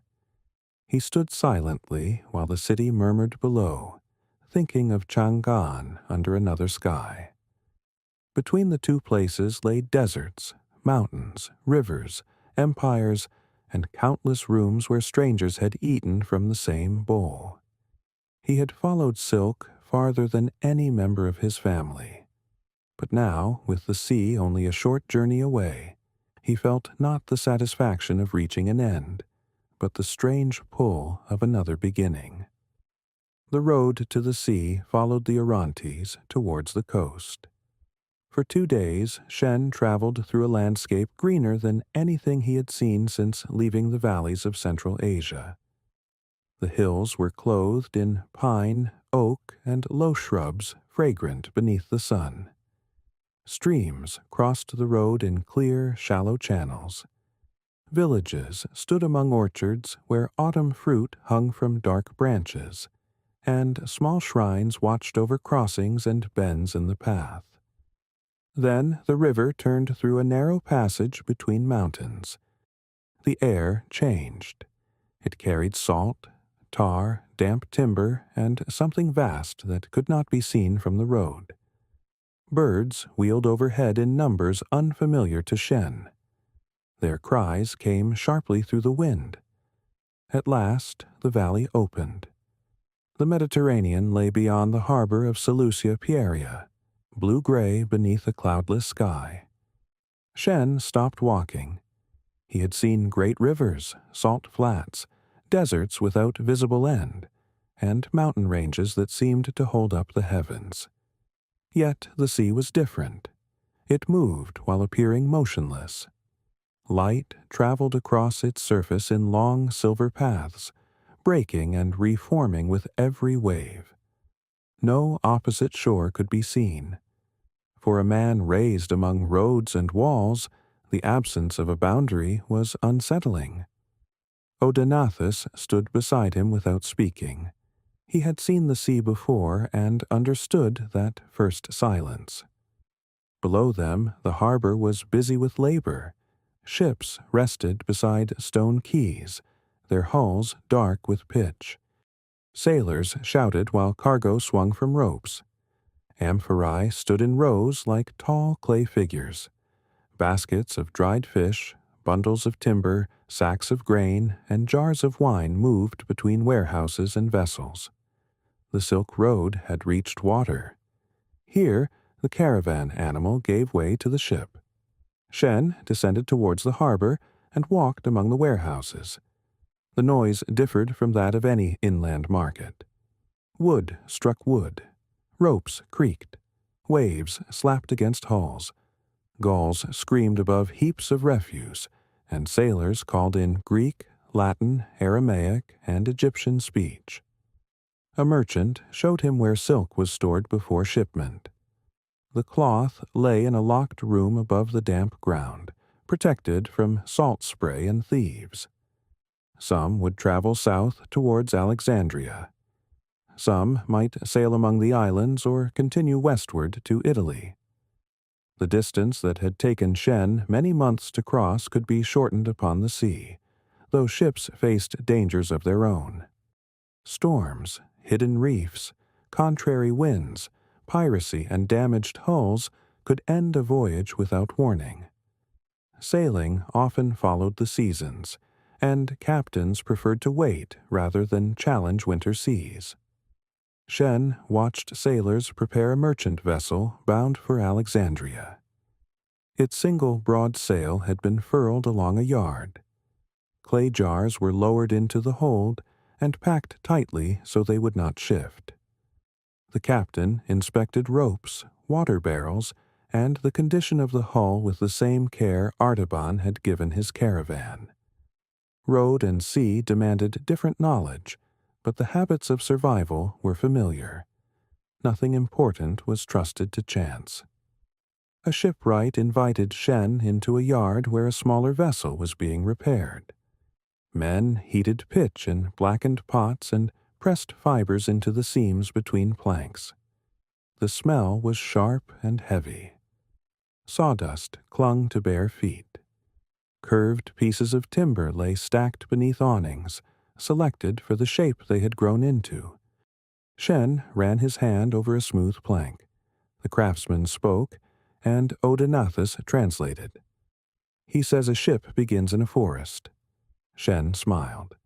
"So did a silk robe begin in a mulberry grove. A glass cup began in sand and fire. A silver coin began beneath the earth. The road concealed beginnings as easily as it concealed destinations." They remained at the port for several days. Each morning, Shen returned to the shore before the warehouses opened. Fishermen pushed small boats through the surf. Nets darkened the shallows. The horizon brightened from gray to rose, then became a hard line of blue. He tried to imagine Rome beyond that line. Roman merchants and officials knew of lands far to the east, but their understanding was uncertain. Some called the silk-producing people Ceres, a name surrounded by geography that was often vague or imagined. Chinese records likewise referred to a distant western realm called Da Qin, associated with the Roman world and described through reports passed along many intermediaries. Each civilization knew the other through fragments. A rumor carried by a merchant, a foreign coin, a piece of cloth, a description repeated through several languages until mountains changed position and customs became marvels. The two empires did not need to meet directly for their goods to meet. This was one of the quiet powers of the Silk Road. It connected people who remained strangers. One afternoon, Shen saw his remaining silk loaded onto a ship. The bundle looked small among the amphorae and grain sacks. It was lifted by rope, swung briefly over the water, and disappeared into the hold. For months he had guarded it from snow, dust, rain, broken bridges, dishonest scales, and careless hands. Now it was gone. He felt an unexpected emptiness. The silk would continue without him. It might reach Alexandria, where it could pass into another warehouse, another ledger, another language. Perhaps it would travel to Rome. Perhaps it would be lost in a storm. Perhaps it would be cut into pieces before leaving Egypt. He would never know. Odenathus placed a hand on his shoulder. "A merchant releases what he carries," he said. "Otherwise he is only a porter." Shen watched the ship until the sail was raised. The vessel moved slowly from the quay, guided by oars and shouted commands. Once beyond the harbor, the sail filled with wind. The hull turned southward and grew smaller upon the bright water. At last it became no more than a dark mark. Then it vanished. That evening, Shen sat above the harbor as lamps appeared along the quays. The sea breathed against the stones below. Behind him, roads led back through Antioch, Palmyra, Ctesiphon, Samarkand, the mountain passes, and the desert oases. He understood now that he would return east. Not because the Western world had disappointed him, but because every sight had given him something to carry home. He had no silk left to guard. Instead, he carried knowledge of ships, olives, Roman roads, Syrian glass, desert temples, foreign prayers, and the endless patient movement of the sea. At dawn, he and Odenathus would begin the journey back towards Antioch. From there, Shen would search for an eastbound caravan, and somewhere far behind the horizon, his silk was already moving towards another city, another pair of hands, and another story. The journey back to Antioch felt shorter, though the road had not changed. Perhaps it was because Shen no longer watched every western mile with expectation. The sea had been seen. The silk had departed. He now traveled with the calm of someone carrying no precious bundle except memory. Odenathus rode beside him through the wooded valley of the Orontes. Autumn rain had darkened the trunks of the trees, and mist lay between the hills in the mornings. Fallen leaves gathered along the stones of the road. Their damp scent mingled with pine and earth. They spoke rarely. The silence between them was no longer the silence of strangers. It was the comfortable quiet of travelers who had shared enough miles to know when words were unnecessary. At Antioch, Odenathus returned to the Palmyrene trading house. Shen expected to stay only long enough to find an eastbound caravan, but the season had turned against him. Merchants warned that winter storms were already moving across the highlands. Several mountain routes would soon become difficult or close entirely. A journey begun too late could become a winter spent in an isolated station. So Shen waited. He rented a small upper room above a textile workshop near one of the covered streets. From the window, he could see awnings, rooftops, and a narrow strip of sky. Every morning, shutters opened below him. Merchants swept dust and leaves from their thresholds, and water sellers began their rounds. Waiting became another form of travel. Shen helped the workshop owner examine imported silk. He showed the dyers how to identify threads weakened by poor storage and how to distinguish several grades of weave. In return, they taught him about local dyes and embroidery. The workshop used colors he had seen only rarely in the East. Deep purple, made at great expense from sea snails, was reserved for wealthy customers and garments associated with rank. Madder produced reds. Saffron and other plants yielded yellows. Indigo gave blue, though the source and method varied according to trade. The dyers worked beside steaming vats. Bundles of cloth hung from beams, dripping onto the stone floor. The air was thick with heat, vinegar, minerals, and plant matter. Shen's hands became stained with colors that did not disappear for days. He watched Eastern silk enter the workshop pale and undecorated, then emerge transformed by Western taste. Borders were added.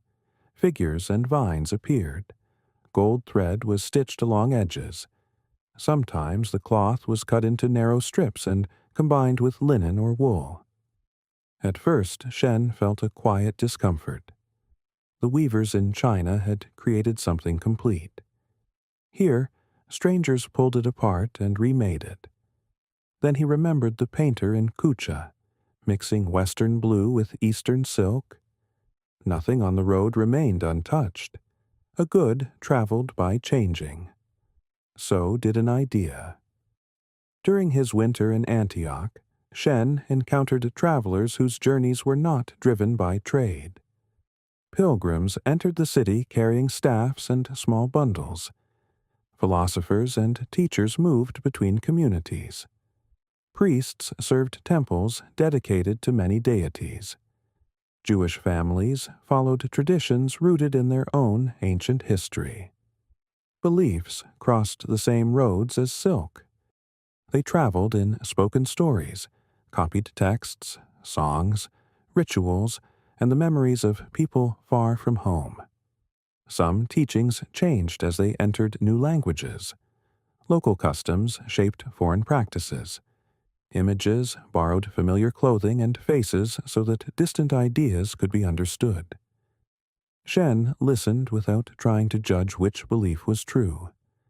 He noticed instead what travelers asked of faith: meaning in suffering, protection on dangerous roads, hope for the dead, order in the heavens, and reassurance that home could exist beyond one city. The winter rains continued. Water flowed along the gutters, and the city roofs shone beneath gray skies. On cold evenings, Shen sat with Odenathus in the back room of the merchant house. They shared hot wine diluted with water and listened to stories from arriving travelers. A sailor described Alexandria, where the great harbor received ships from across the Mediterranean, and Red Sea trade connected Egypt with Arabia and India. A caravan guard spoke of Petra, whose tombs and temples were cut into rose-colored rock. A merchant from the north had seen the Black Sea and forests, where winters were harsher than those of Syria. The Silk Road had no single western end. From Antioch, goods dispersed like water through a delta. They moved by ship towards Rome, by road into Anatolia, south towards Egypt, or west across the Mediterranean. Other routes, entirely separate from Shen's journey, connected India with the Red Sea and Persian Gulf. Steppe roads crossed northern Eurasia. Maritime traders followed monsoon winds across the Indian Ocean. The ancient world was linked by many roads. Silk gave one network its later name, but no single commodity explained the whole exchange. When spring approached, the rain softened. Almond trees flowered in sheltered gardens. Market stalls filled with fresh herbs, and caravans began to assemble once more. Shen found passage with a group traveling towards Palmyra. Before leaving, he visited the harbor warehouse where his silk had been stored. A clerk checked the records and told him that the ship had reached Alexandria safely before the winter storms. What happened afterward was uncertain. Some of the cargo had been sold. Some might have been sent onward. The records did not follow individual lengths of cloth once they were divided. Shen thanked the clerk. He felt no disappointment. The silk had passed beyond him, as all traded things eventually must. On the morning of departure, Odenathus walked with Shen to the eastern gate. The road beyond was bright beneath the spring sun. Camels knelt while drivers tightened their loads. Bells chimed in the cool air. Odenathus gave Shen a folded piece of locally woven linen. "For your family," he said. Shen accepted it, then removed one of the coins he had carried from Ferghana. He placed it in Odenathus's palm. "For your wall of distant places." They embraced briefly. No promise was made that they would meet again. Travelers understood the cruelty of such promises. Roads could close. Families could call a merchant home. Illness, weather, or changing fortune could redirect an entire life. Still, as Shen joined the caravan, he looked back. Odenathus remained beneath the gate until the animals turned along the eastern road. By evening, Antioch had disappeared behind the hills. The air became drier. The cultivated valleys began to narrow, and the first pale stretches of desert opened ahead. Shen walked beside the camels, listening to their bells and feeling the old rhythm return to his steps. He was traveling east now. Yet the road beneath him was not the same road he had followed west, because the traveler upon it had changed. The eastward caravan reached Palmyra beneath a sky veiled with spring dust. The city appeared more familiar than Shen expected. He recognized the tomb towers before the palms, then the long line of columns, then the pale walls gathering the brightness of the desert. Yet familiarity did not make the place feel smaller. It made him aware of details he had overlooked before. The color of the stone after rain, the shaded benches where elderly men sat in the afternoon, and the channels that carried water quietly beneath the louder life of the streets. Maliku was away with another caravan, but his household received Shen as a returning traveler rather than a foreign guest. The difference was subtle. No one hurried to question him about China. A servant remembered that he preferred water before wine. A clerk asked whether the sea had seemed as wide as travelers claimed. In the courtyard, one of the camel drivers who had crossed the desert with him lifted a hand in greeting and continued repairing a saddle. For several days, Shen rested. His body had not forgotten the strain of the western journey. In Antioch, rain, walls, and steady work had hidden his weariness. Palmyra's dry air brought it gently to the surface. He slept through long afternoons beneath an awning, while leaves whispered above the courtyard fountain. At night, however, the city remained awake. Caravan bells approached the gates after sunset. Scribes continued their accounts beneath lamps. Merchants gathered in upper rooms where maps existed mainly as spoken chains of wells, towns, rivers, and trusted houses. Shen listened for news of the eastern roads. The passage towards the Euphrates was open. Wells were holding after the winter rains. A station damaged by wind had been repaired. Farther east, however, rumors spoke of unrest near one of the Parthian routes. No report agreed with another. One merchant said soldiers had closed a road. Another claimed the road was open but heavily taxed. A third had heard that the trouble had ended weeks earlier. Shen no longer expected certainty. He had learned that news, like silk, changed as it traveled. Each person unfolded it, inspected it, and passed it onward in a slightly different form. The return caravan was assembled gradually. It carried Roman and Syrian goods towards Mesopotamia. Fine glass vessels, metal lamps, coral, dyed wool, small carved objects, and sealed jars of medicinal preparations. There were also letters, contracts, and payments owed to distant partners. Shen added little of his own.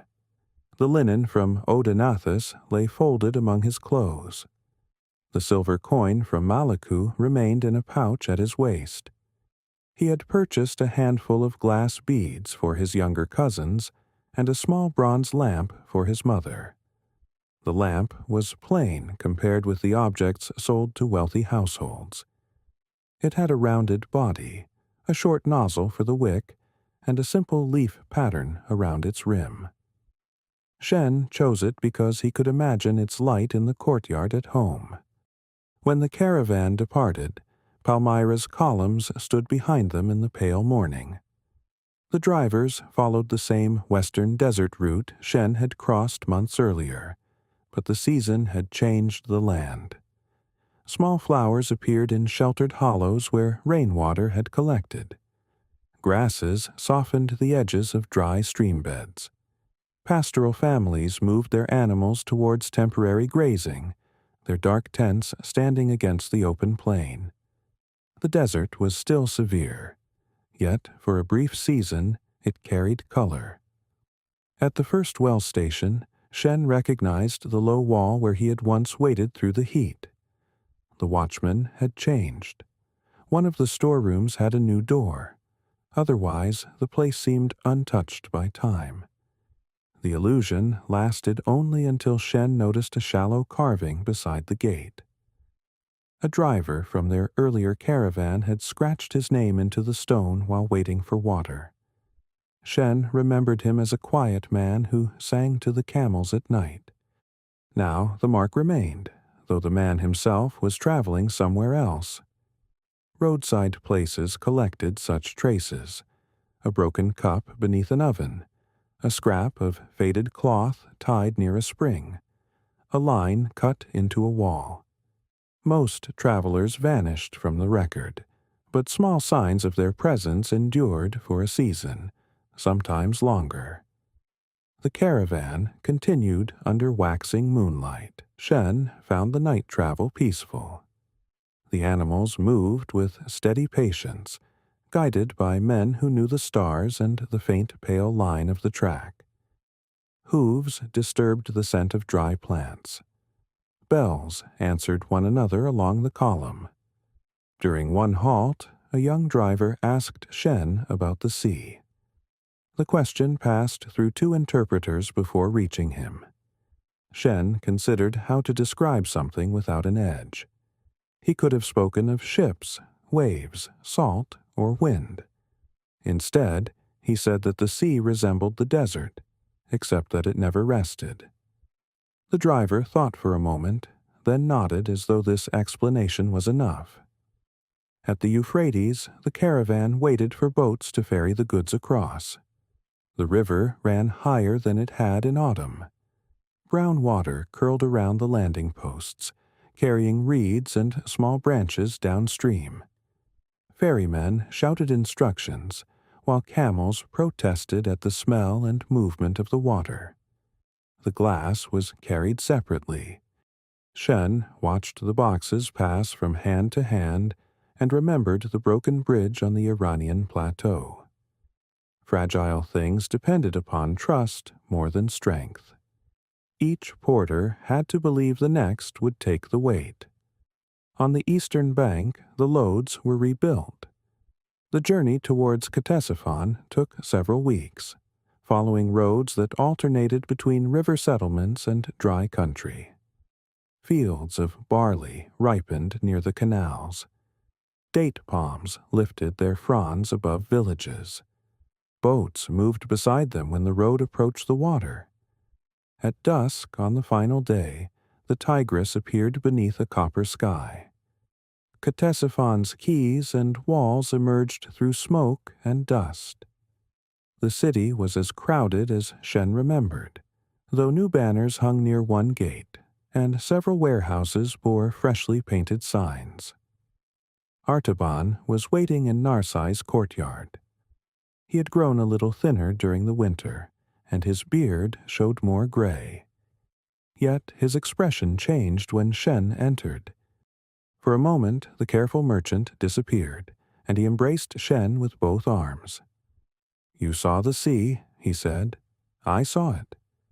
"And the glass cup?" Shen smiled. Artaban led him to the storeroom and opened a wooden chest. Beneath layers of wool rested the cup, clear and unbroken. Shen lifted it towards the lamp. The flame appeared within it exactly as before, small and bright, holding the Western world in its fragile curve. But this time, Shen did not think first of how far the cup had traveled. He thought of how far it still had to go. The cup remained in Ctesiphon for another month while Artaban prepared the eastward caravan. Spring had already warmed the river plains. Date palms cast narrow shadows over the canals, and the markets filled with early fruit, fresh reeds, and baskets of fish brought from the Tigris. Boatmen worked before sunrise, calling to one another through the pale mist. By midday, the streets shimmered with heat. Shen spent those weeks in Narsai's warehouse, helping to sort the goods destined for Central Asia. The journey west had begun with silk. The return journey would carry fragments of many worlds. There were Syrian glass vessels nested in wool, Roman coins tied in small leather bags, silver bowls from Iranian workshops, dyed textiles, medicinal resins, coral branches from the Mediterranean, and jars of seeds purchased by merchants curious about foreign crops. Some objects would travel only as far as the next city. Others might pass through Samarkand and the oasis kingdoms towards the Han frontier. The glass cup was placed inside a box of its own. Artaban wrapped it carefully, then handed the box to Shen. "You carried it west in your thoughts," he said. "You should carry it east in your hands." Shen accepted it. The words were gentle, but they restored the weight of responsibility he had known at the beginning of his journey. Fragility could be protected, though never perfectly. Every road contained chance. When the caravan finally departed, the Tigris lay bright beneath the morning sun. Shen looked back towards the twin cities until walls and palms became a low line across the plain. The road eastward followed roads he recognized. Yet the familiar places seemed altered by his memory of what lay beyond them. At each caravanserai, he could now imagine goods continuing west after he turned east. At each fork in the road, he understood that one branch might lead eventually towards Arabia, another towards India, and another towards the Mediterranean. The road had become a web.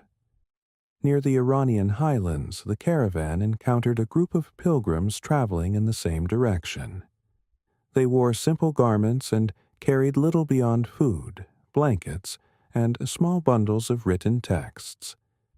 Their leader was an elderly man named Mihrdad, who had spent years moving between religious communities in Mesopotamia and eastern Iran. He spoke calmly and walked beside his donkey even when offered a place to ride. Shen did not understand his teachings in detail. Translation reduced them to fragments.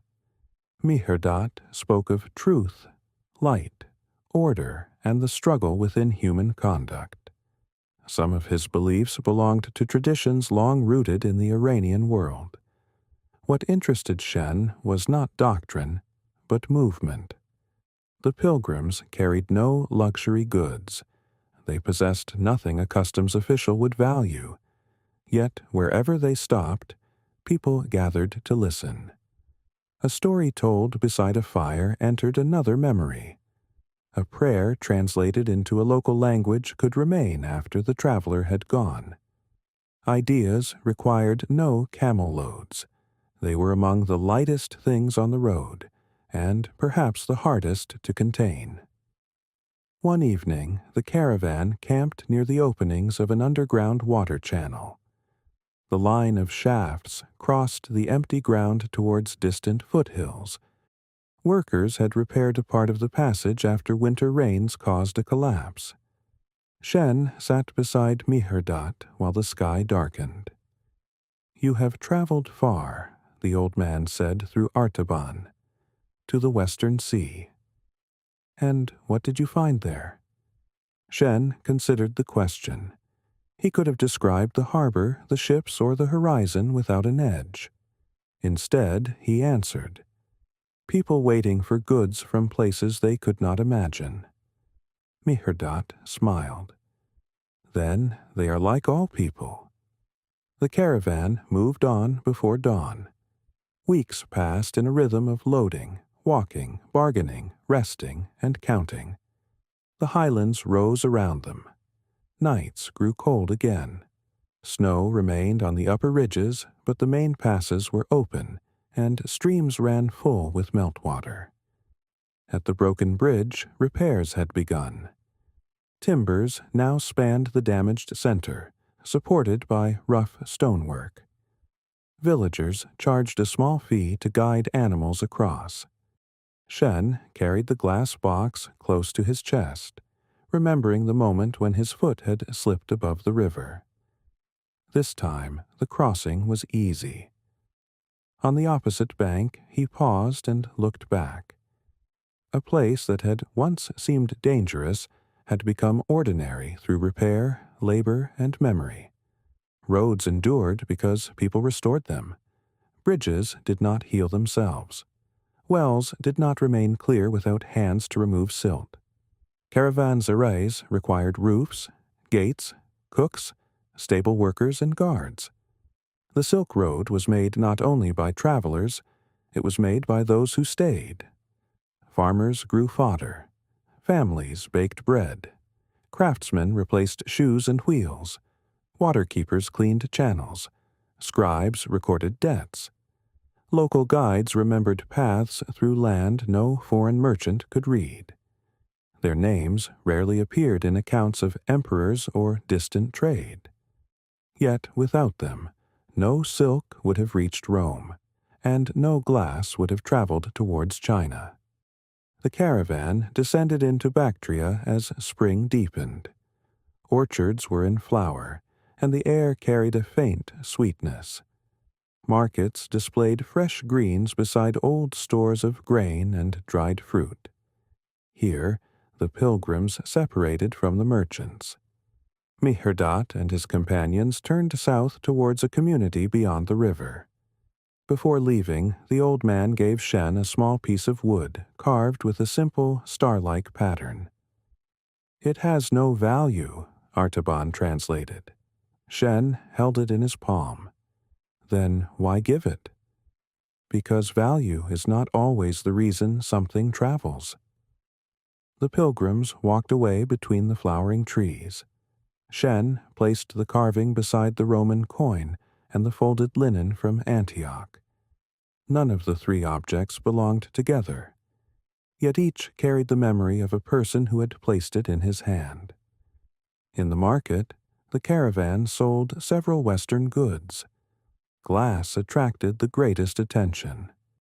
Buyers gathered around vessels that caught the sunlight and held it within their transparent walls. The small cup was not offered. Artaban asked no question when Shen returned it to the box. By early summer, the caravan prepared to continue towards Samarkand. Beyond that city waited Ferghana, the mountain passes, the oasis roads, and, finally, the long eastern corridor leading towards Chang'an. Home remained many months away. But one evening, as Shen stood among Bactria's flowering orchards and listened to unfamiliar birds settling in the branches, he realized that he could now trace the entire journey in his mind, not as a line between east and west, as a chain of human hands, each receiving something, holding it for a little while, and then letting it travel on. The road to Samarkand carried them through a land refreshed by summer. Rivers ran bright between fields of young grain. Shepherds moved flocks towards higher grazing grounds, and the foothills were scattered with red and yellow flowers. After the muted colors of the Iranian plateau, the valleys seemed almost painted. The caravan traveled slowly. Several animals were carrying glass, and Artaban refused to hurry them over rough ground. At every halt, the boxes were checked for movement. Wool was tightened around the vessels. Cracked straps were replaced before they could fail. Shen no longer guarded only the small cup. He had begun to feel responsible for all the fragile things traveling east, even those belonging to merchants he barely knew. A blue glass flask packed near the center of one load. A silver mirror wrapped in felt. A box of coral branches that clicked faintly whenever a camel rose. Their delicacy altered the mood of the caravan. Silk could be stained or torn, but it bent with the road. Glass resisted until the instant it broke. It demanded gentleness from men, animals, and chance. At a village near the upper Oxus routes, the travelers stopped beside a courtyard shaded by mulberry trees.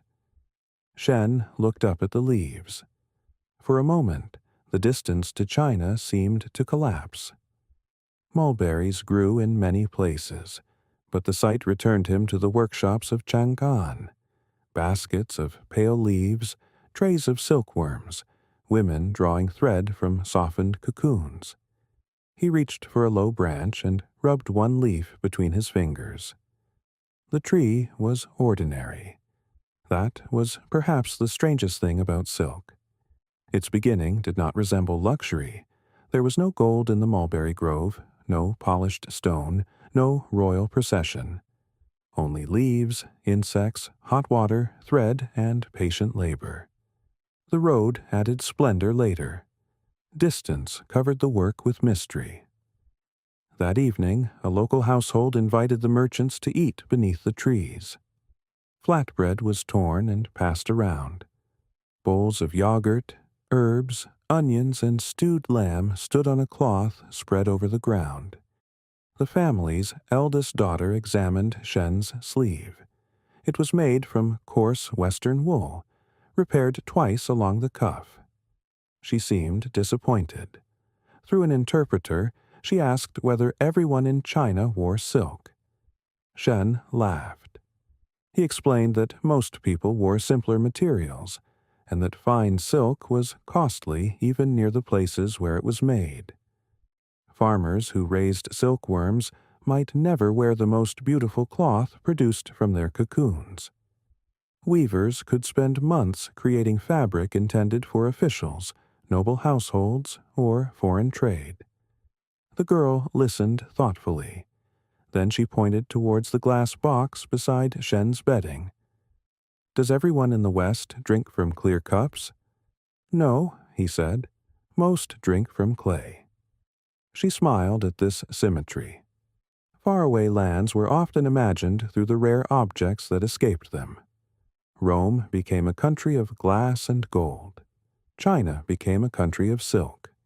India became a country of spices and ivory.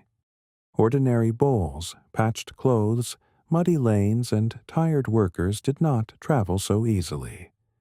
Yet those ordinary things formed most of every civilization. The next morning, the girl gave Shen a small woven cord dyed green. It was simple and uneven. He tied it around the handle of the glass box. By the time Samarkand appeared, the cord had faded in the sun. The city's walls rose above orchards heavy with early fruit. Irrigation channels shone among the trees. Traffic crowded the approaches. Farmers with baskets, mounted messengers, camel trains from the steppe, and traders arriving from routes that bent south towards India. Artaban's relatives received them in the same warehouse courtyard where Shen had first eaten beneath a painted ceiling. Vardans was there. He came down the steps before the caravan had fully entered, his gray-edged beard now almost white beneath the dust.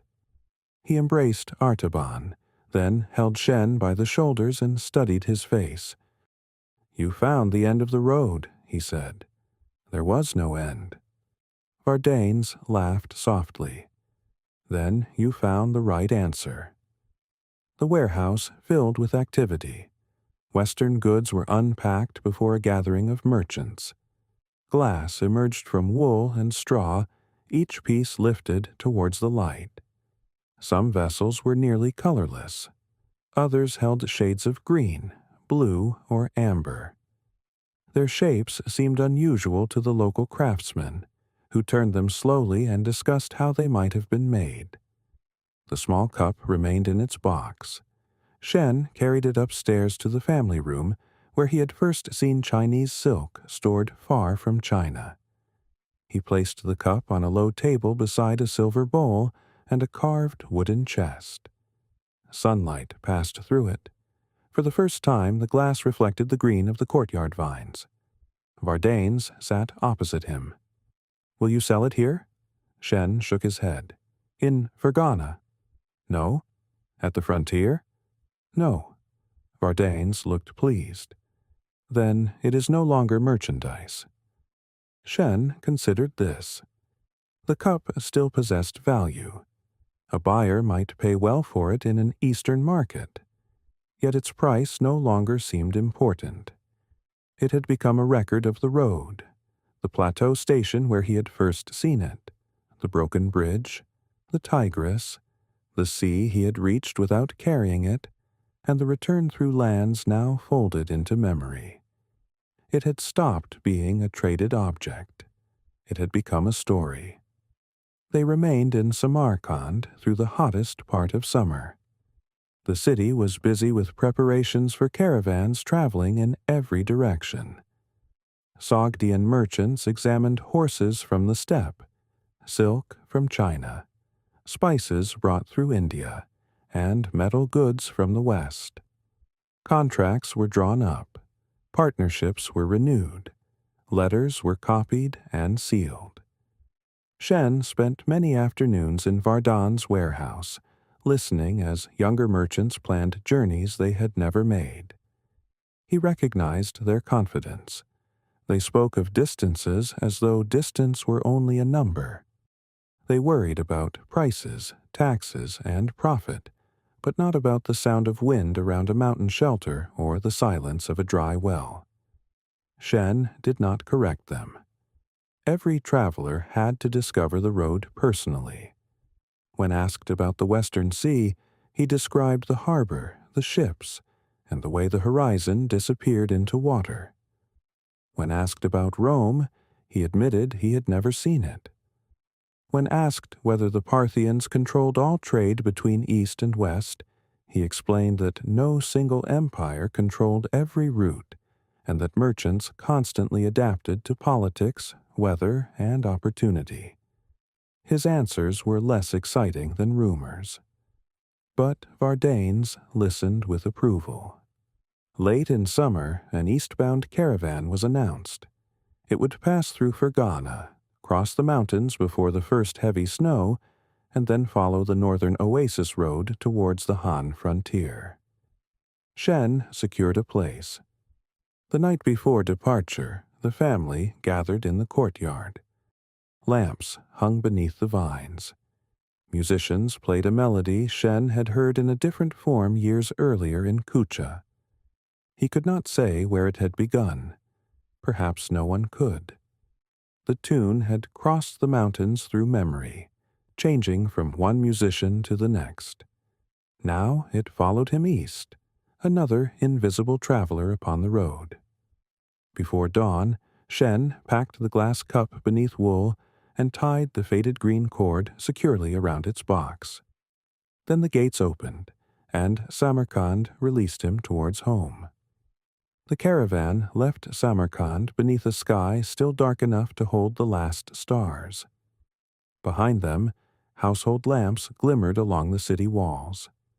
Ahead, the road ran between orchards, where fruit hung heavy in the branches and irrigation channels whispered through the grass. The travelers moved quietly, as though reluctant to disturb the sleeping plain. Shen walked beside the camel carrying the glass cup. He could not see the green cord in the darkness, but he knew where it had been tied.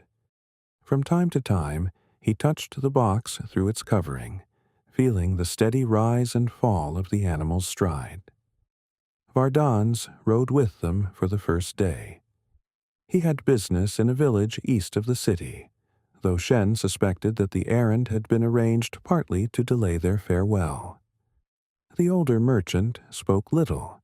He pointed out changes along the road, a repaired canal, a new orchard wall, a watchtower damaged by winter weather. Near noon, they stopped beneath poplars beside a stream. Bread, cheese, and dried apricots were passed around. The animals drank from a shallow pool where sunlight moved over the stones. Vardanes sat with Shen apart from the others. "When you reach Chang'an," he said, "what will you tell them?" Shen looked towards the caravan. A driver was repairing a rope. Two merchants argued over the proper wrapping for a silver vessel. A child traveling with his father floated a twig in the stream. "I do not know where to begin." "Then begin with something small." "The sea?" Vardanes shook his head. "Smaller." Shen thought of the painter in Kucha mixing blue pigment, the girl beneath the mulberry tree, the ferry porters passing fragile boxes from hand to hand. "The cup," he said. Vardanes nodded. "A road is too large to carry in words. Give people one object, one meal, one cold night. They will find the road inside it." When the caravan moved again, Vardanes traveled only as far as the next fork. One branch led towards the village. The other continued east through the valley. He dismounted and embraced Shen. No speech was made. They had both learned that the deepest farewells were often the quietest. Vardanes stood beside the road while the caravan passed. His figure grew smaller among the trees, then disappeared behind a low hill. Shen did not look back again. The route towards Ferghana was busy with summer traffic. Farmers drove carts of melons and grapes towards market towns. Horse dealers traveled west with young animals. Messengers passed swiftly, changing mounts at stations where fresh water and fodder waited. The valley narrowed as the mountains approached. Their peaks rose blue in the distance, softened by heat. Shen remembered them white with snow, severe and silent above the pass. Now their lower slopes were green, and streams ran full through the villages. In Ferghana, the caravan stopped near the same town where Shen had once tasted wine beneath a vine-covered courtyard. The horse market was larger than he remembered. Animals were led in circles while buyers watched their movement. Grooms examined hooves and teeth. Traders spoke of bloodlines, endurance, and the condition of roads leading towards the Han frontier. Shen recognized none of the people. The town had continued without him. This discovery followed him everywhere on the return journey. He had carried memories of each place as though they remained fixed after his departure. Yet roofs had been repaired, children had grown, merchants had left, and unfamiliar faces occupied the same stalls. The road changed travelers, but travelers did not stop the road. At the inn, Shen asked about a young groom who had once joined Vardan's caravan. The keeper remembered him vaguely. The groom had traveled west, perhaps to Samarkand, perhaps farther. No letter had returned. Shen wondered whether the young man had seen Ctesiphon or Palmyra. Perhaps he had found work in a wealthy stable. Perhaps he had turned back after one difficult winter. His story had crossed Shen's only briefly, and then vanished into the larger movement. That night, wind stirred the vines above the courtyard. The smell of grapes reminded Shen of his first westward passage, when every unfamiliar taste had seemed a sign that he had entered another world. Now the wine appeared less strange. He knew the clay jars in which it traveled, the roads it followed, and the western cities where vineyards covered entire hillsides. Knowledge had not reduced its mystery. It had deepened it.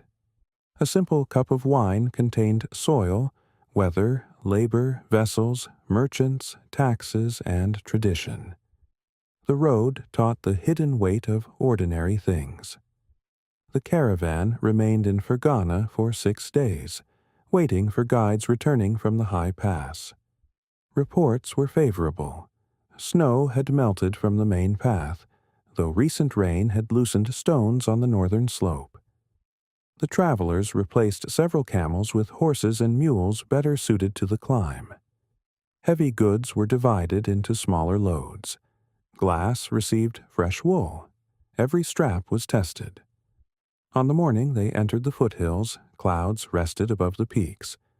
The path rose beside a river that leapt over dark stones. Trees thinned. Villages became scattered, then disappeared entirely. The air cooled with every turn. Shen remembered his fear during the first crossing. He had been younger then, though only a few years had passed. The mountains had seemed like the edge of the inhabited world. Now he knew cities lay on both sides, and that men had crossed these passes long before his birth. Yet knowledge did not make the heights harmless. At a narrow ledge, one mule stumbled. Its front legs folded, and the load struck the rock wall with a dull crack. Men rushed forward, holding the animal before it could slide towards the ravine. The mule regained its footing, trembling but uninjured. The damaged load contained glass.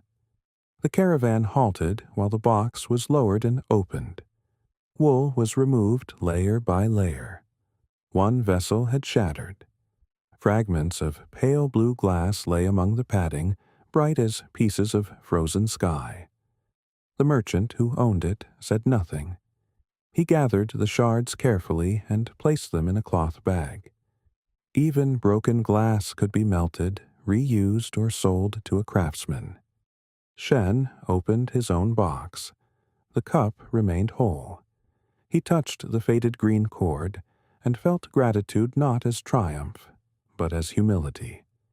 Fragility had survived once more, though another object beside it had not. By evening, the caravan reached the stone shelter below the upper pass. The wall had been repaired since Shen's last crossing. New stones filled gaps where the winter wind had entered. Someone had left a small store of dried fuel beneath an overhang. The travelers lit a fire. Outside, the mountains darkened from gray to violet. Snow remained in sheltered hollows, glowing faintly beneath the rising moon.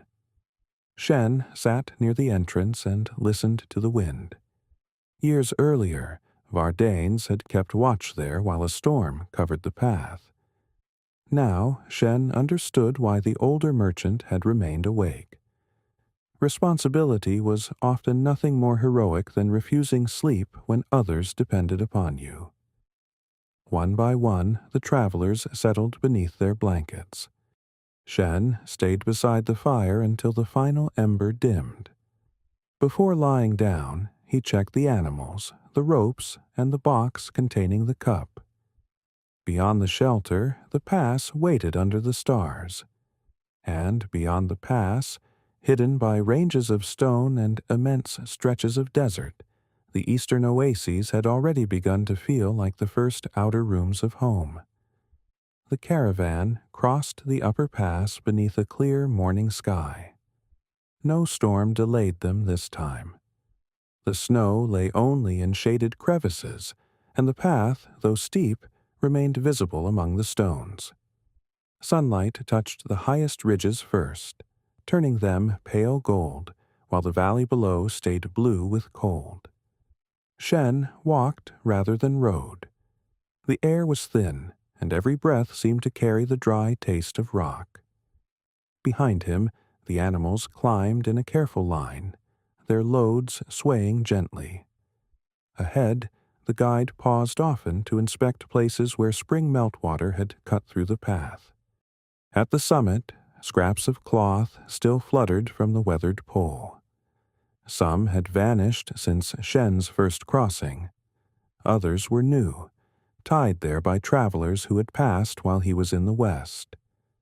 The wind had faded their colors, making every prayer resemble the next. Shen added nothing. Instead, he stood for a moment between the two worlds. To the west lay Ferghana, Samarkand, Bactria, the Iranian Plateau, Mesopotamia, Palmyra, Antioch, and the sea. To the east lay the Tarim Basin, the desert corridors, the frontier posts, and Chang'an. Yet the mountains did not truly divide them. They slowed travelers. They tested animals. They closed under snow and opened under summer sun. But every worn stone beneath Shen's boots showed that people had continued to cross. The caravan began its descent. On the eastern slopes, loose gravel made the path more difficult than the climb. The travelers leaned backwards to steady themselves while animals placed each hoof with care. Meltwater streamed beneath patches of old snow, vanishing into cracks and emerging farther below. By afternoon, the first grasses appeared. Then came low shrubs, a few twisted trees, and valleys where sheep grazed beside stone shelters. Smoke rose from a distant camp. The scent of dung fires drifted through the clear air. A family of herders welcomed the caravan for the night. Their tents stood beside a stream, held down by ropes and heavy stones. Felt walls kept out the wind, and woven rugs softened the ground within. Bowls of warm milk were passed around. Meat simmered in an iron pot over the central fire. Shen sat near the entrance, watching evening settle over the mountains. The family's youngest child crawled towards the glass box and touched the green cord tied around its handle. The girl's mother gently drew her away, but Shen opened the box and lifted out the cup. Firelight passed through it. The child stared in perfect silence. Shen lowered the cup so that she could see the flame captured within its curve. For a few moments, the small tent seemed to contain both East and West. Syrian glass, a Central Asian woven cord, an Iranian wooden carving in Shen's pouch, Roman silver, Chinese clothing, and the warm milk of mountain herders. None of these things had been gathered for a king. They had come together because ordinary lives had crossed. Before dawn, the family gave the caravan dried cheese and directions to a safer descent after recent rockfalls. In return, the merchants left grain, needles, and a strip of dyed cloth. The exchange required no formal contract. Still, it became another link in the road. Over the following days, the mountains withdrew behind them. The land opened towards the Tarim Basin, broad and pale beneath the summer sky. Dust returned to the travelers' clothes. The air grew warmer, and the sound of running water became rare. At the first oasis, poplars rose like green towers above mud-brick walls. Shen felt a familiarity so strong that he stopped at the edge of the fields. Irrigation channels shone between rows of barley. Donkeys turned wooden mechanisms that lifted water. Children walked along the banks carrying baskets of mulberry leaves. The sight of those leaves moved him more than the sea had. He had reached the world where silk began. Yet now he saw the oases differently. On his westward journey, they had seemed like isolated islands in the desert. After traveling through so many connected lands, he understood them as essential harbors upon a dry sea. Without these settlements, caravans could not cross the basin. The people who cleaned the channels, tended the orchards, stored grain, and maintained wells supported journeys they might never make themselves.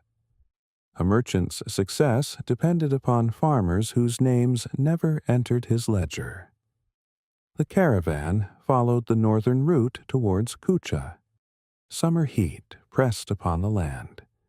Travel began before sunrise, paused through the brightest hours, and resumed in the long evening. Dust softened the horizon until mountains and desert appeared to merge. At night, Shen recognized the eastern stars. They had never truly been absent. The same sky had stretched above Palmyra and the Mediterranean, though different guides had given the constellations different names. Names changed. The stars remained. When Kucha appeared, music once again drifted beyond the walls. Shen entered through a gate crowded with animals, officials, and traders. The market smelled of bread, onions, wool, fruit, and smoke exactly as he remembered. Yet several stalls had changed hands, and a new building stood beside the tax office. He searched for the painter's workshop. It remained in the same narrow street, its doorway shaded by a reed awning. Inside, mineral pigments lay in shallow bowls, and unfinished figures covered the walls. The painter Shen had met years before was gone. A younger man worked in his place. Through an interpreter, Shen asked about the former craftsman. The answer was uncertain. He had left for another monastery, perhaps farther east. Some said he had become ill. Others believed he had traveled south. No one knew. On a shelf, Shen noticed a bowl of deep blue pigment. Lapis from the west. Beside it hung a strip of Chinese silk. The same materials remained, though the hands combining them had changed.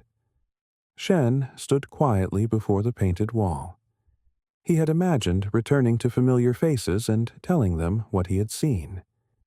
Instead, the road reminded him that absence did not preserve the world. People moved, aged, disappeared, and were replaced. Workshops continued. Markets opened. Caravans arrived. He purchased a small painted wooden panel from the young artist. Its design showed vines curling around a bird with outstretched wings. The style belonged neither entirely to China nor to the West. It belonged to the road between them. That evening, Shen placed the panel beside the glass cup. The two objects seemed to speak silently across the room, one shaped by western fire, the other painted in an eastern oasis with color carried from distant mountains. Outside, musicians played beneath the cooling sky. The melody was unfamiliar at first. Then Shen heard a turn of notes he remembered from Samarkand, altered but still recognizable. He closed his eyes and listened. The tune had reached Kucha before him. Perhaps it had traveled with a musician, a bride, a pilgrim, or a caravan driver humming beside a fire. No ledger had recorded its passage.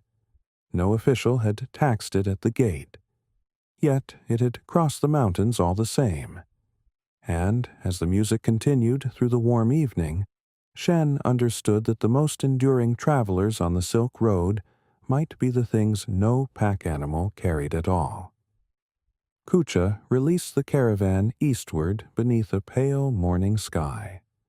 For several days, the road passed between irrigated fields and the dry land beyond them. Poplars marked the channels from a distance. Vineyards spread behind low walls, and workers carried baskets of grapes towards shaded courtyards where the fruit would be eaten fresh, dried, or pressed. Then the green narrowed. The caravan returned to the long spaces between oases, where the desert seemed to wait just beyond every cultivated boundary. Shen had traveled these roads before, but the eastward journey gave them a new shape. He knew now that every well behind him led towards another road, another language, another sea. The glass cup remained safe. Each evening, Shen opened the box only long enough to check the wool around it. The faded green cord had nearly lost its color, but he did not replace it. Its frayed fibers had become part of the object's history. The painted panel from Kucha traveled beside it. So did the bronze lamp from Antioch, the carved wooden gift from Mihirdat, the Roman coin, and the folded linen given by Odenathus. None occupied much space. Together, they seemed heavier than the silk bales Shen had guarded on the outward journey. Their weight came from memory. At one oasis town, the caravan arrived during a local festival. Lanterns hung beneath the eaves of houses. Musicians played drums, pipes, and stringed instruments in the market square. Families brought food into the streets, and children wore ribbons in their hair. The celebration belonged to customs Shen did not fully understand, shaped by local beliefs and the long history of the oasis. Yet the mood was familiar. People everywhere welcomed a reason to gather after work, to eat beside neighbors, and to bring light into darkness. The caravan drivers joined the crowd. One man from Sogdiana recognized a melody and added a verse in his own language. A local musician answered with another. The song changed between them, growing longer and less certain in origin. Shen listened from beneath an awning. He remembered the tune in Samarkand, the altered phrase in Kucha, and the music drifting through Palmyra after sunset. Perhaps these melodies were not truly the same. Memory could create connections where none existed, but it was equally possible that fragments had traveled immense distances, carried by performers, merchants, captives, pilgrims, and families. History rarely preserved such journeys. A written account might record an embassy, a treaty, or the arrival of tribute. It seldom recorded the moment when a musician heard 3 notes in a foreign market and carried them home. The Silk Road was filled with changes too small for chronicles, a new way of fastening a coat, a fruit tree planted from foreign seed, a pattern copied from imported silver, a word borrowed because no local word described the object that had arrived. Some changes lasted for centuries.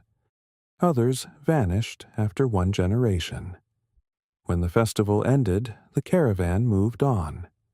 The heat intensified as they approached the driest stretches of the basin. Travel began long before dawn.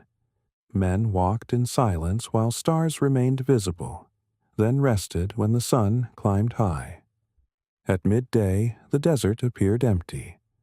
Yet Shen had learned not to trust emptiness. Beneath the surface, water might move through buried channels. Beyond a ridge, a village could stand around a spring. Tracks erased by wind might have been made only hours earlier. The land contained life in hidden forms. One afternoon, they passed the remains of an abandoned settlement. A broken wall rose from the sand. Roof beams had collapsed into rooms partly filled with dust. A dry channel cut through what had once been cultivated ground. The guides said the water had shifted years before. Perhaps a flood had damaged the irrigation works. Perhaps the river had changed its course. Perhaps the labor needed to maintain the channels had become impossible. No one knew with certainty. The caravan stopped only briefly. Shen walked among the ruins and found a fragment of pottery beside a doorway. Its surface bore a simple painted line. Someone had once chosen that design. Someone had eaten from the vessel, washed it, and placed it on a shelf. Now the house stood open to wind. Cities of the Silk Road could prosper because of water and trade, but both were fragile. A root might move. A kingdom might fall. A river might retreat. Merchants would find another town, leaving the old streets to silence. Shen returned the pottery fragment to the ground. Not everything needed to travel. That night, the caravan camped near a watchtower belonging to the Han frontier system. The structure rose above the plain, built from layers of compacted earth and reeds. Smoke signals and messages could once pass between such towers, warning garrisons of movement along the corridor. The soldiers stationed there welcomed news from the west. They asked about horse prices, the condition of the mountain passes, and rumors of distant wars. One young guard had never traveled farther than the next post. Yet he knew the names of Ferghana and Samarkand from reports and stories. When Shen mentioned the Mediterranean, the guard frowned. "How many days across is it?" Shen explained that he had not crossed it. The guard tried another question. "Can a man see the bottom?" "Near the shore." "And farther out?" "No." The young man looked towards the dark desert. He seemed troubled by the thought of so much water without visible ground beneath it. Shen understood. Once, he too had found the sea difficult to imagine. Now he found it difficult to explain. Experience could be carried only so far in words. Before sleeping, he placed the glass cup on the tower wall. Moonlight entered it, pale and cold. The soldiers gathered around, passing the vessel carefully from hand to hand. They asked how it had been made. Shen admitted he did not know. He described furnaces, sand, and skilled workers as the shipwrights and merchants had explained them to him, but the exact method remained beyond his understanding. The guard who had asked about the sea held the cup close to his face. "Western people can see through their bowls," he said. The others laughed. Shen smiled, remembering the girl near Bactria who had asked whether everyone in the West drank from clear vessels. Rare objects created simple worlds in the imagination. The cup returned to its box before dawn. As the caravan continued, watchtowers appeared more often. Roads became better marked. Officials inspected documents written in scripts Shen could read without an interpreter. The return of familiar characters stirred him unexpectedly. For years, he had depended upon translators, gestures, and patience. Now notices on walls spoke directly to him. Measurements returned to forms he recognized. Coins bore names from his own political world. Home was no longer an idea beyond the horizon. It had begun to surround him. Yet Shen noticed that he no longer belonged to it in quite the same way. At a customs post, an official examined the Western goods and called the Roman coin barbarian money. Shen felt a brief impulse to defend it, though he had never visited Rome and knew almost nothing of the emperor whose face it carried. He said nothing. The official was not cruel. He simply viewed the world from the center he knew. Shen had once done the same. The caravan entered the Gansu corridor as summer began to weaken. Mountains bordered the route, guiding travelers between the Tibetan plateau and the deserts to the north. Fortified towns, farms, and government stations appeared at shorter intervals. Messages moved quickly here. News of the caravan traveled ahead of it. Merchants in the next town already knew that Western glass was arriving. Buyers waited near the gate before the animals had been unloaded. Shen sold none of his keepsakes. He helped the others examine offers and translate the histories attached to unfamiliar goods. Some merchants exaggerated. A simple metal fitting became a treasure from a Roman palace. A glass bead was said to have crossed the Western Sea 7 times. Shen corrected the wildest claims when he could. Truth did not always improve a price. Still, he had grown tired of mystery being used as deception. The real journey was remarkable enough. As autumn approached, the road turned southeast towards Chang'an. Fields widened. Villages grew more numerous. Farmers harvested millet beneath skies softened by haze. Carts carried grain towards government storehouses. Familiar roofs appeared among groves of mulberry and elm. One evening, Shen saw a flock of birds crossing the sunset in a dark, shifting line. He remembered birds above the Mediterranean harbor, crying over ships and waves. The memory came without sadness. East and west no longer seemed like opposite ends of his life. They existed together within him, joined by every mile he had walked. The caravan leader announced that Chang'an lay less than 10 days away. That night, Shen could not sleep. He had imagined his return through snowstorms, desert heat, and months of waiting. Now that it was close, uncertainty gathered around him. His family might have changed. His mother's hair might be gray. His cousins might no longer remember him. His uncle might judge the journey by profit and find his accounts disappointing. And how could Shen explain why he had carried a common glass cup across half the world? He rose and walked beyond the camp. The road was visible under the moon, running east through quiet fields. Somewhere ahead, behind walls he could not yet see, lamps were burning in Chang'an. He thought of Vardanus's advice. Begin with something small. Shen returned to the fire and rested his hand upon the wooden box. In the morning he would continue home. And when the city gates opened before him, he would begin not with emperors, deserts, or the boundless Western Sea, but with a clear cup that had once held a flame inside it. The final days passed through a countryside softened by early autumn. Fields stretched on either side of the road, their grain already gathered into bundles. Smoke rose from stubble burned after harvest. Farmers repaired tools beneath the shade of courtyard trees, and children drove geese along narrow paths between irrigation channels. Every sight belonged to Shen's childhood. Yet each familiar thing now carried the shadow of something distant. A mulberry grove recalled the silk sold beneath the columns of Palmyra. A clay lamp beside a roadside shrine reminded him of the bronze lamp wrapped among his belongings. A cart crossing a wooden bridge returned him for an instant to the rushing river on the Iranian plateau.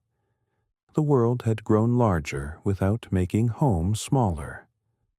On the 9th morning, the road climbed a low rise. Chang'an appeared beyond it. The capital spread across the plain behind immense walls of packed earth. Watchtowers rose above the gates. Roofs shimmered through a veil of smoke, and beyond them, barely visible, stood the buildings of the imperial compounds. Shen stopped.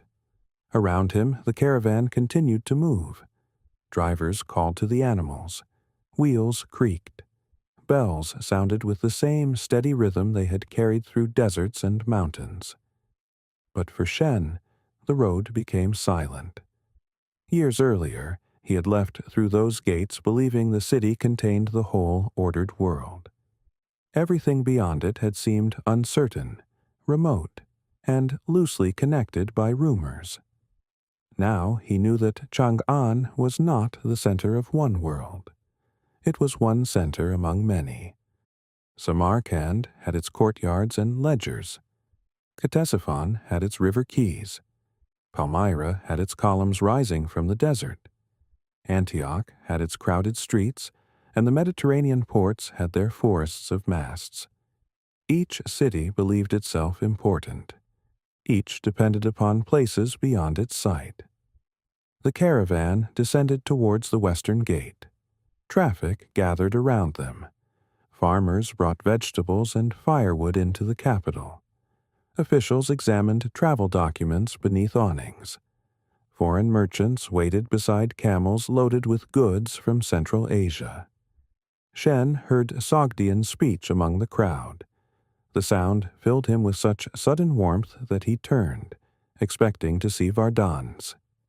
Instead, two strangers were bargaining with a clerk over a customs fee. The moment passed. At the inspection station, Shen presented his documents.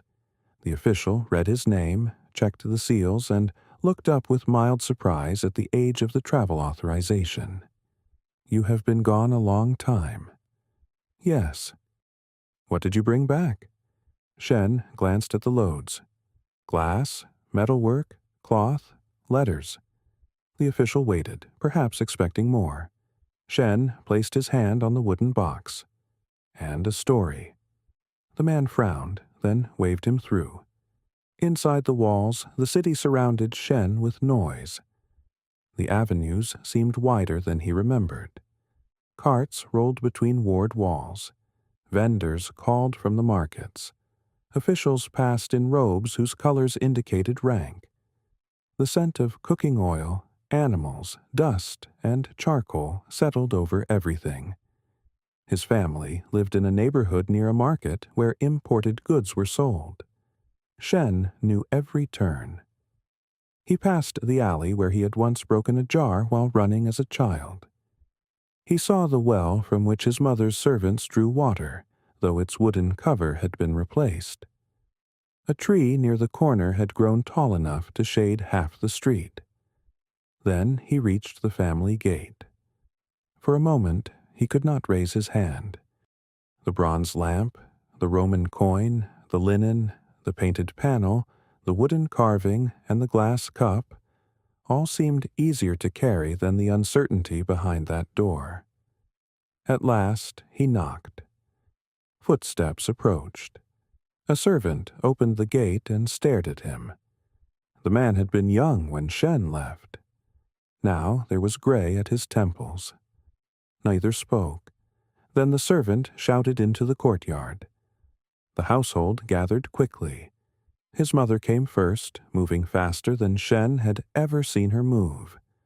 Her hair was indeed grayer.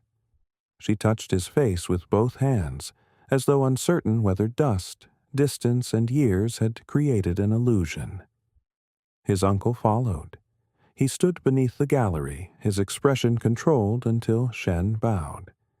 Then the old merchant stepped forward and embraced him. Cousins appeared from rooms and stairways. Some had grown into adults. one child Shen did not recognize hid behind her father's sleeve. Questions rose around him. Had he seen Ferghana? Had he reached Samarkand? Were the western cities truly built of stone? Were Roman horses larger than Chinese horses? Did the people of the sea sleep on ships? Shen answered none of them at first. He entered the family hall and placed the wooden box on a low table. The household became quiet. He removed the faded green cord and opened the lid. Layer by layer, he unfolded the wool. The glass cup appeared. Morning light passed through it and fell upon the tabletop in a clear, wavering shape. His mother leaned closer. His uncle lifted the cup carefully, examining its rim and smooth walls. He asked what it was worth. Shen smiled. "I no longer know." Then, as Vardanes had advised him, he began with something small. He told them of a caravanserai on the Iranian plateau, where a merchant had lifted the cup towards a lamp. He described how the flame had seemed to live inside the glass. He spoke of carrying it across a damaged bridge, leaving it in Ctesiphon while he traveled to the Western Sea, and finding it unbroken upon his return. From the cup, the road opened. He told them of oasis channels shining after weeks of desert. He described snow covering the high pass, horses running in Ferghana, painted walls in Kucha, orchards around Samarkand, and date palms beside the Tigris. He spoke of Palmyra's columns and Antioch after rain. At last, he described the Mediterranean, not as a marvel beyond belief, but as water moving beneath wind, carrying ships towards places the shore could not see. The family listened until lamps were needed. Then Shen placed the bronze lamp from Antioch upon the table, filled it with oil, and lit the wick. The flame shone through the western glass cup. For a moment, the two objects cast one light. In the weeks that followed, Shen's goods entered the markets of Chang'an. Glass vessels were bought by wealthy households. Coral became jewelry. Silverwork was studied by local craftsmen. Seeds passed into the hands of gardeners willing to experiment with unfamiliar plants. The painted panel from Kucha remained in the family room. So did the glass cup. Visitors came to see it and hear the story of its journey. Some believed Shen's descriptions. Others preferred grander tales. They asked about kingdoms of giants, rivers of gems, and trees that grew transparent cloth. Shen corrected them gently. The truth was quieter and more wonderful. Silk did not grow upon trees ready to be gathered. It began with mulberry leaves, silkworms, patient hands, and steaming water. Western cities were not filled with clear cups. Most people drank from clay. Merchants did not cross the whole world in a single unbroken caravan. Goods moved from one carrier to another, passing through countless lives. Years went by. Shen became a respected merchant and advisor to younger travelers. He taught them to examine straps, protect water, question rumors, and listen to those who knew the next stretch of road. He also taught them that profit was only one measure of a journey. A merchant might return with fewer coins than expected, and still bring home knowledge that changed a workshop, a garden, or a family's understanding of the world. A traveler might carry a melody without knowing its origin. A pilgrim might carry a belief. A craftsman might copy the curve of a foreign vessel and create something new. No emperor commanded all of this. The Silk Road was never one road, and it never belonged to one people. It was a vast, shifting network of caravan paths, river routes, mountain passes, sea lanes, markets, and resting places. It prospered or weakened with the rise and fall of kingdoms. Routes changed when rivers moved, wars began, or new ports grew wealthy. Centuries after Shen's imagined lifetime, religions, technologies, crops, artistic styles, languages, and diseases would continue to travel across Eurasia. Papermaking would move westward. Glass-making knowledge and metalwork would move east. Buddhism would spread through Central Asian communities towards China, leaving monasteries, manuscripts, and paintings along the oasis routes. The name Silk Road would be created only much later, in the 19th century, by the German geographer Ferdinand von Richthofen. The ancient travelers themselves knew individual roads, towns, kingdoms, and seas. They did not stand back far enough to see the entire web. They simply carried what they could. One evening, long after his return, Shen sat in the family courtyard beneath a mulberry tree. The city had grown quiet beyond the walls. Leaves moved gently overhead. On the table beside him stood the glass cup, its green cord now almost colorless. A young relative asked whether Shen missed the road. He considered the question.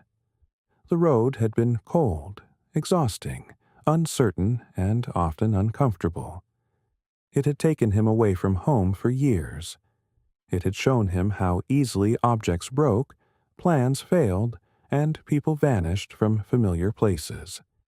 Yet it had also shown him strangers passing fragile goods from hand to hand above rushing water. It had shown him families sharing food across languages, musicians borrowing melodies, and cities flourishing because distant people trusted one another. "Yes," he said at last, "but the road is still here." The child looked towards the gate. Shen touched the glass cup. Not only there. A lamp burned within the house.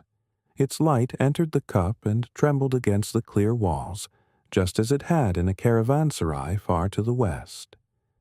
Beyond Chang'an, roads were already carrying fresh silk towards the frontier. Horses moved through Ferghana. Ledgers opened in Samarkand. Boats crossed the Tigris. Camels left Palmyra beneath the stars, and ships raised their sails upon the Mediterranean. No traveler could see the whole journey. No merchant could know every hand through which an object would pass. Still, the ancient world remained connected by the quiet courage of people willing to step beyond the familiar, to trust the next guide, to share water at a well, and to carry something precious towards a horizon they could not yet see. And now, dear listener, the last caravan bell grows faint beneath the night sky. The fire beside the road has settled into embers.